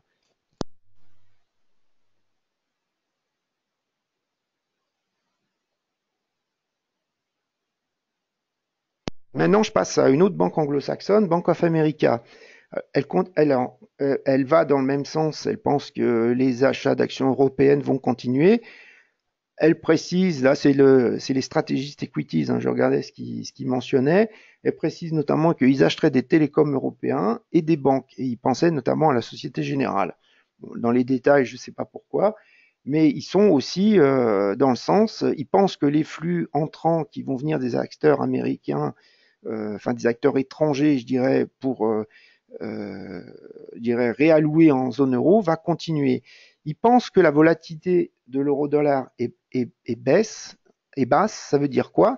Ça veut dire que ben soit il va monter, soit il va baisser, mais ils pensent qu'il ne va pas rester au même endroit. Hein. Comment? Le QE pour la Bank of America, le QE de la BCE se terminera l'année prochaine et ils pensent qu'elle va monter son taux de dépôt, qui est actuellement à moins 0,4%, au deuxième semestre 2019 et qu'elle va monter son taux de refi, qui est le plus important, hein, puisque c'est le taux auquel empruntent les banques commerciales, qui est actuellement à 0%, elle va le monter au quatrième trimestre 2019. Elle trouve que la communication de la BCE est correcte, mais qu'elle pourrait tourner rapidement plus haut quiche. Bon, on en a discuté un peu. Donc, si la communication de la BCE tourne plus haut quiche, évidemment, l'eurodoll, il va monter. Hein. Euh, voilà. Alors, comme je vous disais, la vol, elle trouve qu'elle est la plus basse, et enfin, elle est la moins chère dans un monde de taux d'intérêt qui monte. Et s'il y a un monde de taux d'intérêt qui monte, la devise doit bouger. Hein. Précise qu'elle veut acheter de l'euro contre du won coréen et contre du yen parce qu'elle pense que, ben, en cas de risque nord-coréen, ça serait le hedge qui serait le moins cher. Elle pense que s'il y avait un cas extrême, ben, ça serait une baisse du yen et une baisse du won coréen et que voilà, ce serait la façon la plus efficace de corriger. À droite, je vous ai mis juste le graphe qui correspond à ce que je disais tout à l'heure avec la courbe de Phillips, hein, donc qui est extrait de la recherche de Bank of America, qui montre que le taux de chômage est passé en dessous du NERU. Le NERU, c'est le taux de chômage à partir duquel on a de l'inflation ou pas qui est générée si le taux de chômage est plus bas. On voit que les USA sont bien passés en dessous, qu'il y a comment le Japon qui est passé en dessous et pourtant l'inflation ne monte pas vraiment et que la zone euro ben, y arrive petit à petit hein, parce que bon ben la France nous avec nos 9% environ là on est à la ramasse par rapport à d'autres pays de la zone euro hein. Mais le taux de chômage globalement est plus bas hein, dans toute la zone euro. Non, ABN AMRO. Alors ABN AMRO, c'est une banque hollandaise. Elle pense que la résilience de l'euro sera testée. Alors qu'est-ce qu'elle veut dire par là? Bah, le fait qu'il a remonté, elle voit que les positions sont longues, elle sait qu'il y a des acteurs, comme je vous ai dit, qui ont acheté. Maintenant, moi, je suis un peu moins d'accord avec elle. Je vous l'ai dit tout à l'heure, c'est que d'accord, les positions sont pas assez longues, mais elles sont pas extrêmement longues et les positions ouvertes ne sont pas si grandes que ça. Enfin, pour les spéculateurs. Et puis les flux qui viennent des asset managers, eux, ils changent pas du jour au lendemain. Hein. Quand ils ont acheté, c'est pas pour vendre dès qu'il y a une baisse de 5% de l'euro, même de 10%. Eux, ils font des investissements après dans des actions, dans des obligations. Voilà, ils vont pas sortir comme ça. Il faut vraiment que la macroéconomie change pour que eux, ils inversent leur réallocation.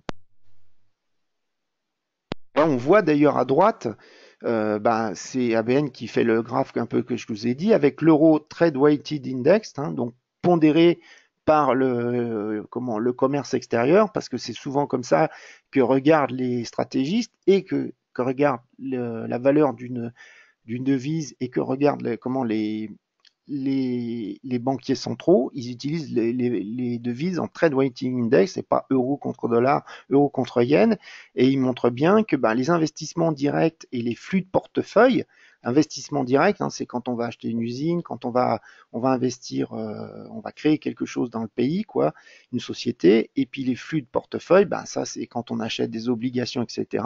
Ils ont fortement monté, et ils expliquent en partie la hausse hein, de l'eurodoll. Alors donc elle pense que la résilience va être testée.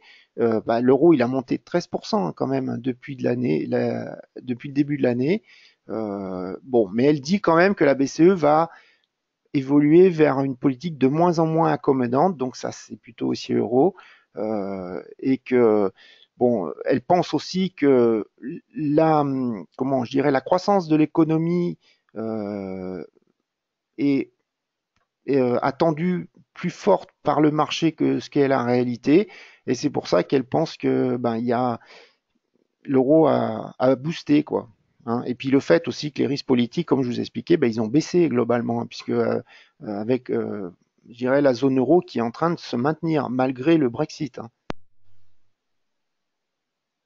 Elle explique aussi la hausse de l'eurodoll parce que ben il y a quand même des investisseurs qui n'ont pas accepté ben je dirais le côté imprévisible du président Trump hein, et ça a pesé sur le dollar et puis le fait malgré je dirais le fait que la Fed a continué ben, de monter les taux directeurs bon c'est vrai que si vous savez pas je dirais sur quel pied danser ben, vous n'avez pas envie d'investir dans la monnaie hein. En fait, ben, on le voit dans ses prévisions, mais je pense plus loin. Elle pense que d'abord que l'euro, donc il peut être, je dirais, enfin la hausse de l'euro peut être un peu testée. C'est pour ça que, ben, vous voyez, quatrième trimestre 2018, elle voit à 1,15 et que, mais elle pense qu'après en 2019, l'euro pourrait remonter. Hein. Euh, Sur le sterling, elle pense aussi que les marchés ont été trop négatifs et que c'est la devise qui va surperformer face à l'euro en 2018. Bon, les marchés actuellement, ils anticipent, comme je vous l'ai marqué, une hausse encore du taux directeur, le bank rate en 2018 et une autre en 2019. Mais bon, c'est pas le cas d'ABN, mais pourtant ils pensent que la devise va surperformer l'euro. ABN, eux, ils pensent que justement, il n'y aura pas de hausse de taux en 2018 hein, à cause d'une inflation qui va baisser. Bon, c'est vrai que le gouverneur, pour l'instant, il a dit que la hausse était transitoire, on va voir. Et il pense que le Brexit aussi va jouer dans le fait que la BO ne va pas continuer à monter ses taux en 2018. Mais par contre, elle voit deux hausses de taux en 2019. Je vais terminer les anticipations avec Cassib, là, celle qui était mauvaise, mais parce que je vous dis, ils ont quand même des très très bons raisonnements. Voilà, ils parlent aussi des achats d'actions de la zone euro. C'est un thème récurrent. Tous les achats d'actions qui sont faits par les asset managers, qui ont fait que l'eurodoll n'a plus suivi. Il y a une forte corrélation entre le différentiel de taux d'intérêt 2 ans euro moins dollar et la perte de devise. Et il n'a pas été, il a décollé, je dirais, depuis fin 2016 à cause de ça, parce qu'il y a des flux d'achat. C'est les flux, hein, in fine, qui gouvernent, je dirais, la hausse ou la baisse d'un actif. C'est les flux, c'est pas les corrélations naissent des flux. Et là, il y a une autre corrélation qui s'est créée. En fait, ils pensent que donc les investisseurs vont d'abord acheter des actions et ils vont continuer avec les EGB, donc les European Government Bonds, donc ils vont continuer mais par acheter des obligations de gouvernement de la zone euro.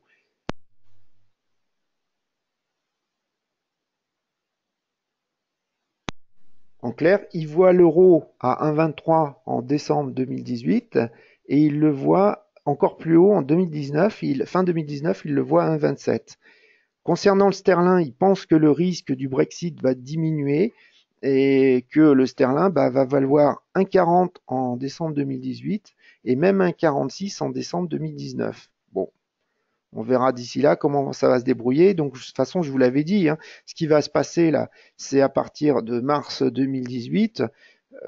C'est là que les négociations sur les trades, quoi, le commerce va commencer entre les accords commerciaux entre l'Union européenne et le Royaume-Uni. Et si ça se passe mal, c'est là qu'à partir de mars, il va y avoir plein de sociétés qui vont anglaises, enfin qui sont, je dirais, sur le territoire anglais, qui vont délocaliser pour éviter des lois qui seraient contraignantes pour eux. Je pense que c'est là que le sterling a commencé à bouger fortement à la hausse ou à la baisse. Hein. ABN pense que pas ABN, pardon, Crédit Agricole pense que le yen et le franc suisse vont toujours être des devises de financement. Bon, moi je suis assez d'accord avec eux. Il y a une divergence de politique monétaire. Hein. On le voit à la dernière réunion de la Banque centrale suisse. Elle a réitéré qu'elle veut des taux d'intérêt négatifs, qu'elle est prête à intervenir sur la devise. Elle va le faire tant que la BCE n'aura pas arrêté son QE. Tant que la BCE sera dovish, la Suisse, la BNS sera encore plus dovish qu'elle. C'est pour ça que moi, je ne serais pas surpris, que j'étais assez d'accord depuis 1,09 avec Crédit Agricole. Je ne serais pas surpris de voir l'euro suisse aller revoir les 1,20. Et le 1,20, il va devenir une résistance évidente puisque c'était le niveau du floor. Maintenant, ça ne veut pas dire que le chemin il va pas être semé d'embûches puisque le suisse et puis le yen, c'est toujours des devises de flight to quality. S'il y a des problèmes à nouveau à fond sur le Brexit, s'il y a des problèmes avec Kim Jong-un, le Suisse il va être acheté, hein. Ou le yen. Enfin le yen, si le problème est léger avec la Corée du Nord, s'il est fort, c'est l'inverse, il sera vendu. Voilà. Donc finalement acheter de l'euro suisse, bon, c'est un truc que moi je suis assez, voyez, assez d'accord avec eux. Ils voient l'euro suisse en décembre 2018 aller à 1,19. Concernant le dollar yen, ils s'attendent que le dollar yen à 114 en décembre 2018 et que le yen reste la devise la plus sous-évaluée de toutes les devises du G10. Et par contre, en 2019, ils le voient rebaisser à 110. Donc c'est peut-être qu'ils anticipent qu'il y a de l'inflation qui va revenir. Maintenant, je vais laisser la place parce que j'ai pris beaucoup de temps à Fabien sur le Bitcoin. Et moi, je dirais juste un deux petits trucs sur le Bitcoin, enfin si on a le temps. Oui. Est-ce qu'on m'entend? Allô, allô, j'avais désactivé mon micro là. Est-ce que c'est bon au niveau du son? Ok, parfait. Le Bitcoin, j'ai choisi quelques éléments à mettre en avant. Le premier, c'est l'évolution en pourcent du Bitcoin depuis.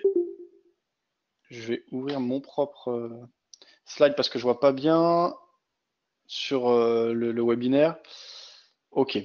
Alors, on est à 7204% si on prend du recul sur 2 ans. Donc, on est sur des performances vraiment énormes puisque 7200%, ça veut dire une multiplication par 72 de votre investissement sur 2 ans. C'est le phénomène de l'année. On voit que la hausse s'est amplifiée depuis l'été, on va dire avril-mai. Quoi dire? Bah, c'est assez connu. C'est aujourd'hui dans le cœur de toutes les discussions. Les différents acteurs se positionnent par rapport à ce phénomène du Bitcoin et des crypto-monnaies. Alors, quels sont les différents acteurs? Ben, il y a les particuliers. Alors, ce qui est intéressant sur ce phénomène et cet engouement, c'est que pour le moment, les particuliers ne sont pas les dindons de la farce. C'est souvent le cas en bourse ou sur les marchés financiers que les particuliers sont les derniers informés ou ont les moins bonnes opportunités, les moins bonnes conditions pour rentrer sur un marché. Je veux dire, par exemple, quand il y a des introductions en bourse particulièrement intéressantes, souvent il n'y a pas de la place pour tout le monde, et quand les particuliers en veulent, ils ne sont servis qu'à une certaine mesure, alors que des institutionnels ou des personnes qui ont du réseau vont être mieux servis. Ici, ça s'est pas fait comme ça. Il y a eu beaucoup d'opportunités de rentrer depuis des années, et ceux qui ont pris le train dès le début ont pu faire des gros bénéfices. Certains gardent leur position parce qu'ils pensent que le Bitcoin peut atteindre 100 000 dollars. Je crois qu'il y a une étude qui est faite qui a été faite et qui dit que la plupart des gens visent quelque chose comme 105 000 dollars sur le Bitcoin. On voit qu'il y a des personnes qui sont entrées tôt et qui gardent leur Bitcoin. Et d'ailleurs, c'est cette rareté qui fait que le cours monte parce que tout le monde en veut, mais que l'offre est limitée. Donc ben voilà, offre et demande, on a une explosion du cours. Ces derniers temps, on a eu énormément d'engouement avec les grands médias qui se sont emparés du sujet. Et on verra dans un des slides suivants justement que la demande et les recherches sur Google n'ont jamais été aussi fortes en nombre. Finalement, sur ce marché, les institutionnels sont arrivés après et arrivent en fait petit de plus en plus. On a deux places majeures qui proposent désormais des futurs indexés sur le Bitcoin, le CBOE et le CME, c'était en début de semaine.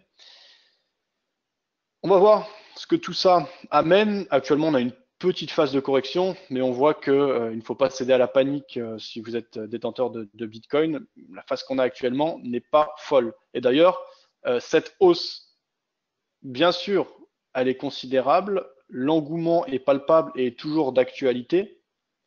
Maintenant, les phases de correction sont vraiment élevées aussi. On ne peut pas prendre 7204% sur un actif sans qu'on ait de phase de correction. D'ailleurs, le prochain slide parle de ça, si tu veux bien, Philippe. Justement, quelques phases de drawdown qu'on a observées sur le Bitcoin, partagées par Coindesk. On voit qu'on a facilement des phases de drawdown de 35%, 34% ou 21% très rapidement sur le Bitcoin. Donc, ça permet déjà de quantifier un peu le risque. Vous risquez, en entrant à l'achat sur Bitcoin, de perdre un tiers de votre investissement en quelques jours. J'ai pas plus de choses à dire parce qu'après, ce qui forge les convictions sur un achat de Bitcoin, ça va être justement, est-ce qu'on pense que c'est une nouvelle classe d'actifs qui va avoir son rôle à jouer et qui va quelque part être révolutionnaire, puisque ça va être une sorte de monnaie mondiale, mais aussi peut-être de valeur refuge mondiale, facilité, ça peut être immoral, mais c'est une autre question. En fait, justement, là en ce moment, vous voyez la réforme fiscale de Donald Trump dont a parlé Philippe tout à l'heure. L'idée, c'est quoi? C'est les entreprises, elles sont intelligentes, elles montent des stratégies fiscales pour laisser leurs sous dans des filiales à l'étranger et ne pas payer la taxe aux États-Unis. Trump, il dit jouez le jeu et moi, eh bien, je vais vous faciliter les transactions et vous allez même faire encore de l'argent en rapatriant votre argent aux États-Unis, puisque vous allez pouvoir prendre part à d'autres business, etc. Mais si vous faites ça, vous ne payerez pas 35%, mais 10% de taxes. Alors, je sais pas, parce que j'ai entendu parler de 20% aussi, donc je sais pas exactement ce qu'il en est. Peut-être Philippe pourra préciser ça. Je sais pas quels sont les chiffres exacts, mais bon, en tout cas, c'est ça la logique derrière. Et ben, par rapport au Bitcoin, vu que c'est quelque chose de décentralisé, qui dépasse la notion d'État, puisqu'en fait, la blockchain, c'est une mise en relation de tous les ordinateurs interconnectés au réseau, d'une manière ou d'une autre, ça va être un moyen pour les entreprises d'échapper à pas mal de règles fiscales, etc. Alors pour l'instant, c'est certain, puisque c'est même pas régulé et que les gros acteurs et les régulateurs commencent petit à petit à se prononcer, ils ont tout à faire, mais même au fur et à mesure, je suis curieux de voir comment tout ça va évoluer et ce que va donner cette classe d'actifs. Alors il y a aussi tout ce qui est blanchiment d'argent. On verra dans le dernier slide justement que tout ça va évoluer. Ça a été le sujet de 2017, le Bitcoin et les crypto-monnaies. Ça va être le sujet de 2018, j'en suis certain, en tout cas pour les mois à venir. Il va y avoir beaucoup de monde qui va se positionner parce que au début de l'année, je me rappelle faire des commentaires quand on passait 30 milliards de capitalisation. Aujourd'hui, on a 600 milliards de capitalisation. 600 milliards de dollars, ça devient conséquent. On ne peut plus l'ignorer, nul ne peut l'ignorer. Un dernier petit mot, il y a une telle demande en ce moment que il peut y avoir des problèmes qui apparaissent au niveau de la mise en relation et de l'offre et la demande. Donc on a des commissions et des coûts de transaction qui explosent. On n'est pas mature. Donc ce que je veux dire par rapport à ces deux premiers slides, c'est faites-vous votre propre opinion. C'est pas hyper compliqué. Il y a des tas de vidéos qui en parlent et même il y a un reportage sur Netflix. Tous les grands médias en ont parlé. Il y a différents experts qui vont prendre la parole. Essayez d'avoir des points de vue de différents acteurs. Il y a beaucoup de jeunes, pas forcément très expérimentés, qui en parlent. Il faut les entendre, mais vous pouvez aussi entendre des professionnels techniciens, des vrais geeks qui comprennent tout ce qui se passe sur la blockchain. Typiquement à Paris, il y a un espace qui s'appelle la Maison du Bitcoin, où là vous allez vraiment rencontrer des techniciens et des gars qui sont passionnés de blockchain. Et après, peut-être pour le côté plus spéculatif et plus investissement, vous enseignez auprès d'investisseurs plus expérimentés. Je pense notamment est venu sur Vidéo Bourse pour nous expliquer son point de vue, c'était très intéressant et différentes personnes, différents professionnels chevronnés qui ont des décennies d'expérience sur le marché financier ont des avis et les partagent sur des médias. Vous pouvez les consulter. Une chose aussi que je veux dire, c'est que le profil des investisseurs, des détenteurs de Bitcoin et de crypto-monnaies aujourd'hui n'est plus le même qu'il y a quelques mois, puisque avant l'été, je dirais que la majorité, c'était des passionnés d'informatique, blockchain, programmation et de nouvelles technologies. Et aujourd'hui, il y a beaucoup de gens qui rentrent pour la spéculation. Et c'est pas le même profil. Ceux qui rentrent parce qu'ils sont passionnés, parce qu'ils croient en une utopie ou en un projet, ils vont avoir tendance à garder. Ceux qui viennent pour spéculer, pour faire de l'argent, une fois qu'ils ont gagné 30, 40, 50% de leur investissement, ils peuvent être tentés de sortir. Avec l'arrivée des futurs, etc., je pense qu'on va avoir de plus en plus des profils spéculatifs qui vont rentrer et que les prochains mois vont être nerveux, volatiles. Voilà ce que je peux dire. Alors, je veux bien passer à la slide suivante, s'il te plaît. Voilà, ici, c'est simplement un rappel qu'il n'y a pas que le Bitcoin. Le Bitcoin, c'est la tête de proue, c'est le produit phare, c'est le pionnier aussi. C'est de cette crypto-monnaie qui à la base n'était pas une monnaie, d'ailleurs était un système d'échange d'informations, qu'a été créé la blockchain, et blockchain qui a une utilité bien plus importante qu'uniquement les crypto-monnaies, qui peut être utile à beaucoup d'entreprises, beaucoup de secteurs d'activité. C'est cette logique de décentralisation et de mise en commun de différents ordinateurs, de différentes forces de calcul pour échanger de l'information et sécuriser ces échanges.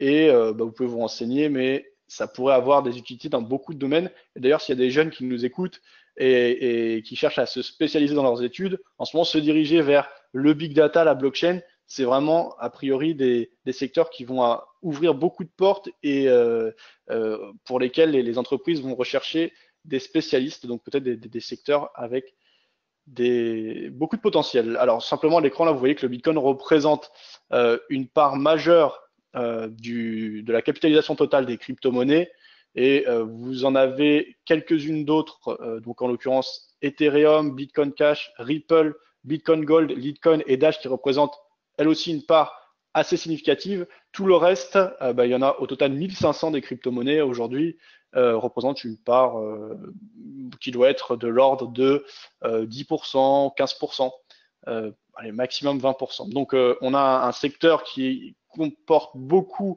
de crypto-monnaies. N'importe qui peut du jour au lendemain créer sa crypto-monnaie, mais finalement peu de projets intéressants. Et à mon avis, on verra par la suite, mais justement, ça va être cette logique, hein. C'est-à-dire au début, on est dans un secteur qui n'a aucune règle et aucun repère, donc il y a plein de choses qui se font. Et puis au fur et à mesure, les grands acteurs, la qualité attirent et segmentent un peu les choses de manière à ce qu'on se repère. Alors d'ores et déjà, aujourd'hui, on commence à avoir une espèce de top 10, top 20, bon, qui change avec des nouveaux arrivants, etc., qui se dessinent.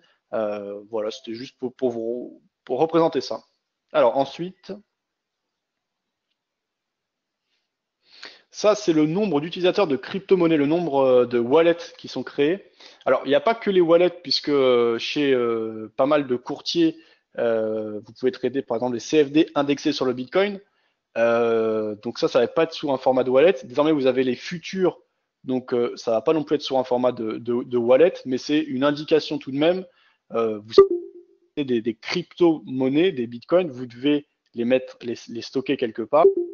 Des wallets, ça peut être des wallets donc en ligne, donc vous enregistrez ça sur une sorte de site, d'application ou de logiciel, et donc vous savez que dans votre wallet, dans votre portefeuille électronique, vous avez 1, 2, 3 bitcoins.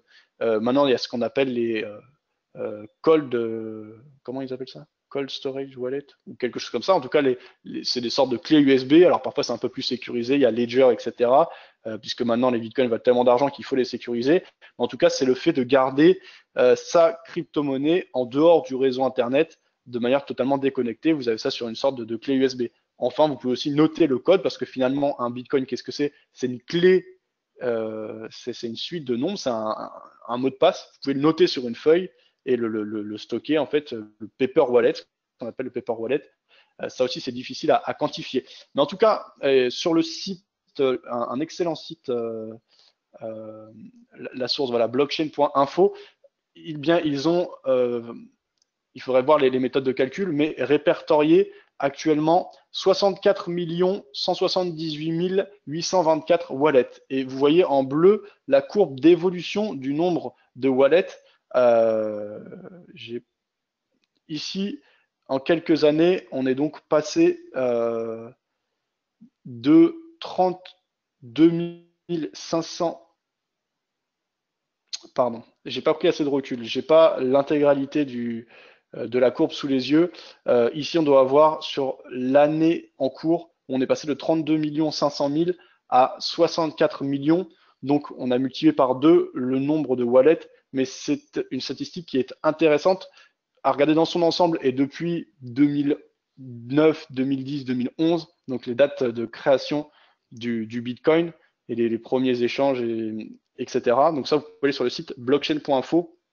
Ce qu'on peut dire par rapport à cette courbe, simplement qu'il y a de plus en plus d'utilisateurs. C'est pas une surprise. Tout le monde a constaté ce phénomène. C'était simplement une manière de l'illustrer ici. Et ça donne aussi une information intéressante, c'est que c'est pas énorme finalement. 64 millions de personnes qui détiennent un wallet à travers le monde. Le potentiel peut encore être important si le phénomène continue à prendre de l'ampleur, si les crypto-monnaies deviennent de plus en plus acceptées et jouent un rôle concret. Au contraire, je pense que, et donc là, on aura encore des parts de marché énormes à prendre. Donc moi, je suis plutôt optimiste moi quant aux crypto-monnaies. Je sais pas quelle forme ça va prendre. Il y a beaucoup de challenges à mettre en place et il faut bien être conscient de tous les risques lorsqu'on fait un investissement, pas croire au Père Noël, parce que pour l'instant, tout est beau, tout est rose. Quand on va avoir des décrochages, déjà 35%, c'est régulier, mais je pense que on va avoir des décrochages parfois de l'ordre de 50% en quelques semaines, quelques mois au cours de l'année prochaine. Et là, ça va être un autre ton. Il va y avoir moins d'engouement. Voilà, ça reste des marchés financiers, ça reste de l'offre et de la demande. Il n'y a aucun argent facile et certainement pas sur les crypto-monnaies, mais c'est un phénomène d'engouement intéressant. On peut y prendre part, on peut être enthousiaste. C'est mon cas.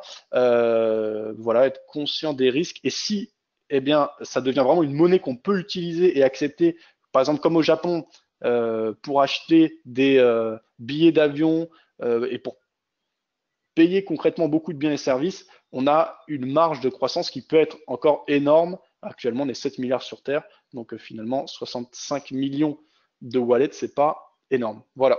La slide suivante, s'il vous plaît. Alors la slide suivante, c'était pour illustrer mes propos par rapport au nombre de recherches. Vous savez qu'aujourd'hui, on utilise tous Google quasiment. Google, c'est le moteur de recherche de référence qui doit être utilisé par 90 à 95% des internautes. Alors pas dans tous les pays à travers le monde, parce que par exemple, il y a la Chine qui utilise ses propres sites et qui limite pas mal ça. Mais en tout cas, l'outil Google Trends, vous pouvez l'utiliser, ça vous donne les trends, les tendances des mots-clés qui sont recherchés. Et c'est un outil super recherché. Et d'ailleurs, il y a des entreprises qui payent très cher pour avoir des informations plus poussées et peut-être avant les autres. Parce qu'aujourd'hui, quelque chose qui attire beaucoup de recherches sur Google, ça a une vraie valeur. Voilà, ici vous avez l'exemple sur le mot-clé Bitcoin depuis le début de l'année. On voit qu'on a une courbe qui illustre assez bien le fait qu'en début d'année, on était finalement sur un nombre de recherches assez stable et on a eu quelque chose d'assez soudain et que ce phénomène s'amplifie ces dernières semaines, derniers mois, où on a dû faire fois, je dirais à vue de nez, fois 3, fois 4 en l'espace là de 2 mois sur le nombre de recherches et c'est pas étonnant quand on voit que à la radio, dans les grands médias, dans les journaux, le journal Investir faisait sa une sur le Bitcoin le week-end dernier, en parle. Et ce nombre de recherches, finalement, si on fait une étude de corrélation entre le nombre de recherches et l'évolution du Bitcoin, sont assez liés. Et ce que je voudrais dire aussi, c'est que ce phénomène ne va pas durer indéfiniment. Pour l'instant, il est encore là. Là, on a une petite baisse du nombre de recherches relatives au Bitcoin. Et si vous regardez le cours du Bitcoin, on a aussi une baisse de ce dernier. Donc, c'est intéressant et c'est un bon marqueur de l'intérêt et du cours du Bitcoin. C'est un bon marqueur de l'évolution du cours du Bitcoin que de regarder l'intérêt que les gens portent via cet outil Google Trends. On voit aussi en dessous que les pays qui qui recherchent le plus le terme Bitcoin, il y a le Canada, l'Australie, les États-Unis, France, Russie, c'est assez dynamique aussi, les pays du Nord également, et quelques plus petits pays, pas au niveau du nombre d'habitants, mais au niveau économique, sont assez dynamiques là-dessus. Vous voyez notamment l'Inde, parce que ça peut être des solutions de Bitcoin pour les pays qui n'ont pas des politiques monétaires très stables. Par exemple, l'Inde, il y a eu un phénomène de démonétisation l'année dernière, c'est-à-dire que la Banque centrale indienne ou le gouvernement a dit que certains billets n'avaient plus de valeur. Bah ça pose des gros problèmes de confiance. Imaginez que vous avez le gouvernement qui dise du jour au lendemain, bah, les billets de 100 euros n'auront plus de valeur. Euh, voilà, bah, les gens ils cherchent à sortir leur argent pour le mettre sur des valeurs refuges. Eh bien, le Bitcoin peut jouer ce rôle-là. Ça a en tout cas été le cas au Venezuela, où il y a eu une très forte demande ces derniers temps. En Afrique du Sud, on voit qu'il y a une grosse demande. Alors pourtant, l'Afrique du Sud est plus stable, mais il y a ces demandes-là. Au Nigeria, alors là, on peut penser aussi que c'est pour du blanchiment ou pour sortir de l'argent, mais ça, c'est à chacun de se faire son avis. Il y a eu le Zimbabwe, où on voit quand il y a eu une crise politique, un coup d'État, il y a eu beaucoup de gens qui ont sorti leur argent et il y a eu une forte demande en Bitcoin de ce côté-là. Euh, voilà, donc ce que je voulais dire. Le slide, le dernier, c'est Bruno Le Maire, puisque Bruno Le Maire, qui est ministre, est actuellement au G20 en Argentine et il a commencé à parler et à proposer aux autres États d'ouvrir des discussions pour une régulation commune. Puisque le Bitcoin est supranational et n'est pas voilà, ne peut pas être stoppé à l'échelle d'un pays. Alors, ce qu'un pays et ce qu'une régulation, un gouvernement peut faire, c'est dire je ne veux pas que les magasins et commerces euh, acceptent les bitcoins pour des biens et services dans mon pays, mais empêcher les gens d'avoir du bitcoin, ce serait comme empêcher les gens d'avoir de l'or. Si tu le caches dans ta poche ou si tu mets sur une clé USB ou que tu le marques sur une feuille, ils pourront pas l'interdire en tant que tel. Je pense pas de toute façon que l'objectif soit d'interdire le bitcoin et les crypto-monnaies, mais de les encadrer. On entend aussi parler, puisque certains ont fait des fortunes en peu de temps, enfin en tout cas ont gagné beaucoup d'argent en peu de temps avec les bitcoins et les crypto-monnaies ces derniers mois, les autorités fiscales dire qu'il faut bien payer ces impôts si vous avez des grosses plus-values, si vous avez des plus-values en crypto-monnaie. Récemment, je lisais aussi un communiqué de l'AMF qui disait être tout à fait ouverte et intéressée par la blockchain, donc la technologie qui est derrière les crypto-monnaies, mais qui mettait en garde les épargnants par rapport aux dérives potentielles et aux promesses d'Eldorado qui sont tôt ou tard, comme on disait, voilà, les marchés financiers, c'est compliqué, il n'y a pas d'argent facile. Elle mettait en garde les épargnants, c'est son rôle, l'AMF. Donc, ce que je voulais dire, c'est qu'il y a des démarches pour davantage de régulation et ça devrait prendre forme petit à petit au fil des prochains mois. Ça ne peut pas être autrement vu l'ampleur que ça prend et vu que la capitalisation est sur une tendance haussière et à mon avis ne devrait pas s'arrêter tout de suite. Donc plus le phénomène va prendre de l'ampleur, plus les politiques et les régulateurs vont encadrer cela. À mon avis, le lancement des contrats futurs va également dans ce sens. Le fait qu'on ait des contrats futurs indexés sur les crypto-monnaies, eh bien, ces contrats futurs sont organisés par des places comme le CBOE et le CME, qui sont basés à Chicago, qui sont, par exemple, pour le CME, une entreprise cotée à la bourse aux États-Unis. Donc, c'est des entreprises qu'on peut contrôler, sur lesquelles on peut avoir prise.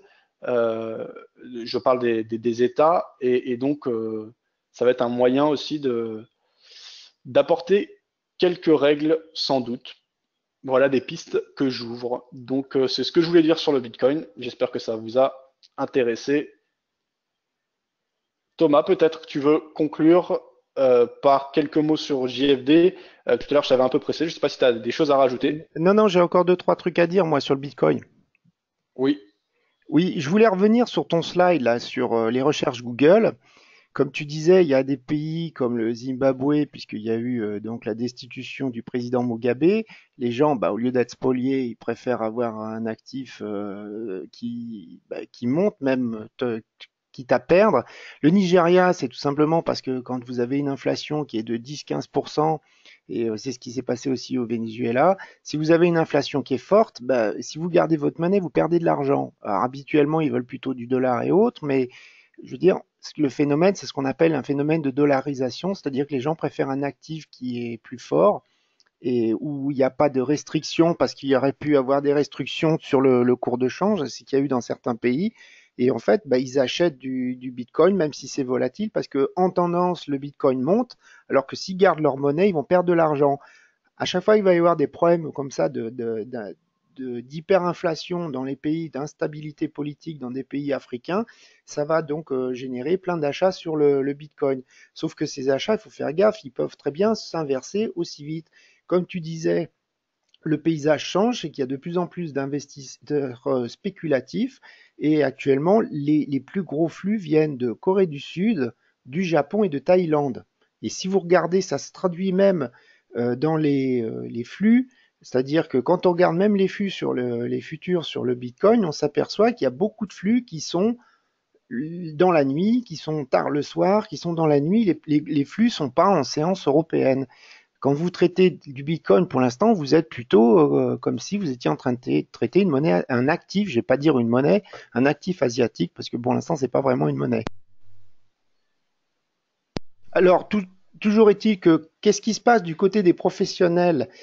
Là, j'ai pris l'analyse que fait Bank of America. Régulièrement, ils interrogent leurs clients, les gérants de fonds. C'est environ 700 fonds dans le monde entier. Bank of America, c'est quand même une grosse banque et donc ils interrogent les professionnels. Et là, ils disent quoi actuellement? Ils disent que pour eux, le trade le plus surpeuplé, donc le plus en risque, c'est long Bitcoin. Ils disent, bah, tout le monde est dans le même sens. Ça veut dire que potentiellement, bon, on voyait que c'est pas du tout ce qu'ils pensaient en novembre, hein. C'est intervenu depuis récemment. Ils pensent que le Bitcoin donc est le deal le plus surpeuplé. Maintenant, quand on regarde plus concrètement qu'est-ce qui se passe sur les marchés de futurs, là je vous ai pris le carnet d'ordre des contrats futurs euro-dollar à gauche et du Bitcoin sur le CMI. J'ai pas pris le contrat XBT sur le CBOE parce que c'est à peu près la même chose. Vous avez le level 2, c'est-à-dire que les 10, là on regarde celui de gauche, vous avez les 10 meilleurs, enfin 10 ordres de vente les plus bas, donc dans la colonne verte, et les 10 ordres d'achat les plus élevés dans la colonne jaune. Et on voit le bid ask là actuellement, quand je l'avais pris à 13h50, c'était 1,1927, 1,1927,50. Et il y avait eu 4 lots qui avaient été traités, donc c'était le ask qui avait été touché. Le montant qui avait été traité, on le voit, enfin le montant total sur le carnet d'ordre, donc si on prend par exemple au bid, il y avait 529 contrats. 529 contrats, ça fait environ, alors j'ai tout traduit en dollars et pas en euros pour comparer avec le Bitcoin, ça fait 78, presque 79 millions de dollars. C'est tout petit déjà par rapport au marché OTC de l'eurodoll, ça je vous le rappelle, le contrat futur eurodoll, il suit l'OTC parce que c'est 78 millions de dollars, c'est ce que vous voyez, bah, ça c'est pas le volume d'un jour, mais c'est le volume instantané. Sur un jour, il se traite 100 milliards à peu près sur l'eurodoll, sur le contrat futur, alors que sur le marché OTC, il se traite plus de 1000 milliards, hein, 1100 je crois de mémoire, 1100 milliards sur l'eurodoll, d'après les chiffres de 2016 de la BRI. Quand on regarde le contrat Bitcoin, donc sur le CMI, bon, il a déjà un inconvénient par rapport au contrat XBT du CBOE, c'est qu'il est 5 fois plus gros. 5 fois 16 000, ça commence à faire, hein, 5 fois 16 000 dollars, ça fait de l'argent. Et ben, on voit que il y a 11 contrats qui se battent en duel et t'en as 12. On voit que le carnet d'ordre est complètement éparpillé. Conclusion, il n'y a que des retail. Actuellement, ça fait, je regarde depuis 15 jours que le CBOE a ouvert son contrat et depuis dimanche dernier que le CMI a ouvert son contrat. Il y a actuellement que des retail. Il n'y a aucun professionnel sur le contrat futur. Alors, qu'est-ce qu'on peut en tirer? Il n'y a même pas de market maker, hein, parce que dans un contrat futur, vous pouvez avoir des market makers, c'est-à-dire qu'un courtier qui se met à la vente et à l'achat en même temps, et puis qui va profiter des petits mouvements intraday, qui peut avoir un contrat d'apporteur de liquidité par le CMI. Là, c'est-à-dire qu'il touche une somme et il est constamment obligé de mettre un ordre de, enfin, par exemple, une dizaine de contrats à la vente sur le Bitcoin, une dizaine de contrats à l'achat pour créer une fourchette, pour créer de la liquidité, pour faire confiance aux opérateurs. C'est-à-dire que le trader individuel, quand il achète, lui, ce qu'il veut voir, c'est de la liquidité. Et là, on voit qu'il y a, bon, pas de liquidité. Je veux dire, il n'y a pas de contrat. 11 contrats, ça fait 423 000 $. Ça fait presque 424 000 $. Je vous rappelle, le contrat Eurodoll, c'est 79 millions de dollars. Il n'y a rien qui se traite sur ces marchés. Est-ce que c'est, alors, il n'y a pas de professionnels. Alors maintenant, pourquoi il n'y a pas de professionnels? Ça ne veut pas dire qu'ils vont pas venir. On est à la fin de l'année. Les gars, ils vont pas s'aventurer dans un truc qui est hyper volatile à la fin de l'année, puis détruire leur PNL. Ceux qui ont un résultat, de toute façon, les comptes sont faits. Et puis un professionnel, quand il vient sur un actif, il faut qu'il ait l'autorisation de sa direction, il faut qu'il présente le projet. Il y a comme un business plan quelque part. Il faut qu'il décrive les risques au contrôle des risques, et après on lui donne une limite de taille, on lui donne des conditions d'opératoire, et le gars il peut traiter ou il peut pas traiter certains montants, des stops journaliers ou pas, il peut garder sa position plusieurs jours ou pas. Enfin, le gars qui traite le professionnel, ça, même si c'est un hedge fund, ça ira moins vite, je dirais, le temps de pouvoir avoir tous les accords qu'un particulier qui lui clique quand il a envie. Ça ne veut pas dire donc qu'ils ne vont pas venir plus tard, mais toujours est-il que là, ils ne viennent pas. Pour l'instant, ils ne viennent pas. On surveillera au début de l'année prochaine. Est-ce que c'est un problème? Bah, je dirais oui et non, parce que en fait, le contrat futur, c'est pas du tout un marché phare, mais là, une des parties de la récente hausse du Bitcoin, ça a été les particuliers qui se sont dit, le fait qu'il y a des contrats qui sont en train de se créer, ça veut dire on officialise de plus en plus le Bitcoin comme un vrai actif, tout du moins, si c'est pas une vraie monnaie, mais un vrai actif. Bon, toujours est-il que pour l'instant, c'est pas le cas. Ce qui risque d'arriver, c'est que si ça continue comme ça avec trois ordres qui se battent en duel, le CMI, le CBOE, à terme, peut-être dans un an, il va fermer le contrat. Hein. C'est pas impossible. Maintenant, il y a un autre combat, il y a plein d'entreprises, enfin de sociétés, d'émetteurs, d'ETF, les ETF, c'est comme les CFD, mais au niveau professionnel, qui sont en train d'essayer de faire enregistrer, lister, donc d'avoir un code ISIN auprès de la CFTC, enfin de la SEC, je veux dire plutôt, pour avoir l'autorisation donc de faire des ETF pour être long sur le Bitcoin, pour être short.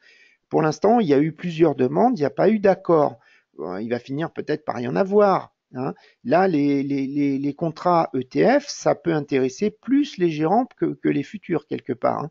Et ils ont plus de facilité, les mutual funds, à acheter des ETF que d'acheter des contrats futurs. Bon, je dis pour l'instant, en tout cas, il n'y a pas de liquidité. Voilà. C'était pour vous faire la remarque. Est-ce que c'est vraiment inquiétant? Non, mais je dirais le phénomène qu'attendait tout le monde, qu'il y ait plein de gérants qui se ruent, c'est pas le cas. C'était juste mon petit commentaire sur le Bitcoin. Donc, je laisse la parole à Thomas.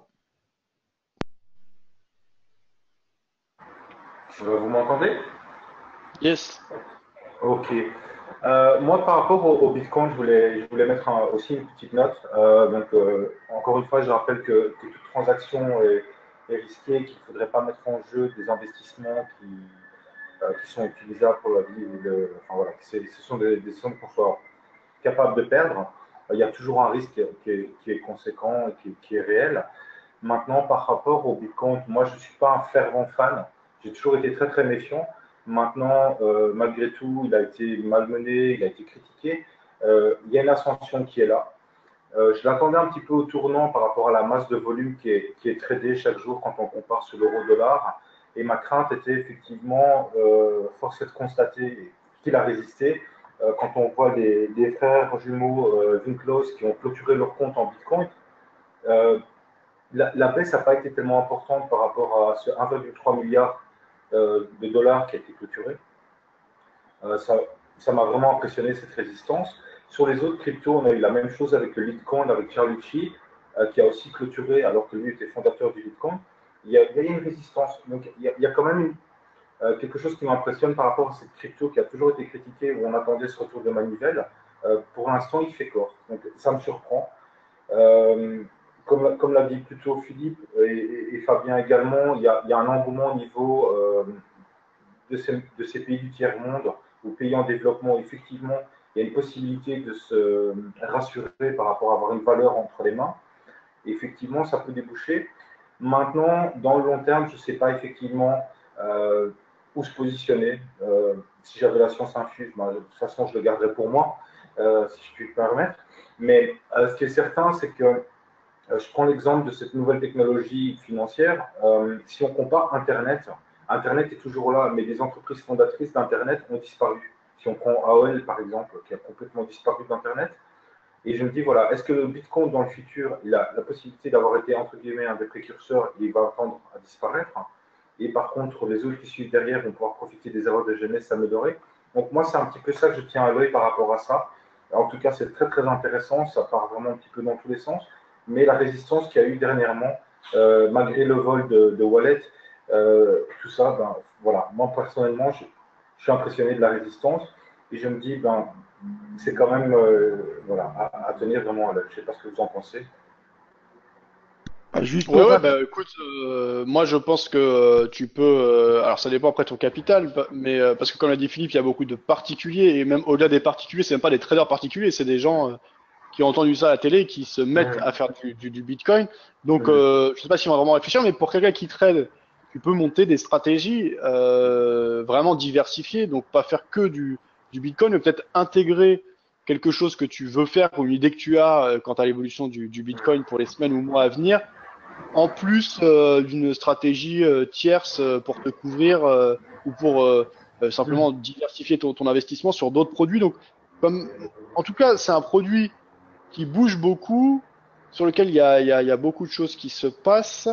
Il y a beaucoup de demandes, tu l'as dit, il y a des gros acteurs qui sont sortis, alors ça, on peut le prendre en compte, mais en plus, on peut aussi shorter le Bitcoin. Donc, en tout cas, c'est un actif qui fait l'actualité et sur lequel on peut s'attendre à beaucoup de volatilité dans les semaines ou mois à venir. Déjà, ça, c'est deux éléments qui sont utiles pour monter une stratégie ou pour avoir une piste, un début d'idée. Bah, après, zéro argent facile, réfléchir, comment gérer son risque. Et comme tu disais un petit peu, comme au départ, on a eu un petit peu les gens geeks et tout ça, je me dis, voilà, est-ce qu'effectivement, parce que c'est un produit qui, est, voilà, qui est mentionné dans tous les types de médias, dans tous les types de presse, des presses qui n'ont rien à voir avec l'économie par du Bitcoin. Et moi, je me dis, effectivement, est-ce qu'on ne va pas avoir un effet, entre guillemets, 2.0 pendant les fêtes de fin d'année, parce qu'il y a des gens qui vont se jeter dessus pour faire un petit cadeau high-tech.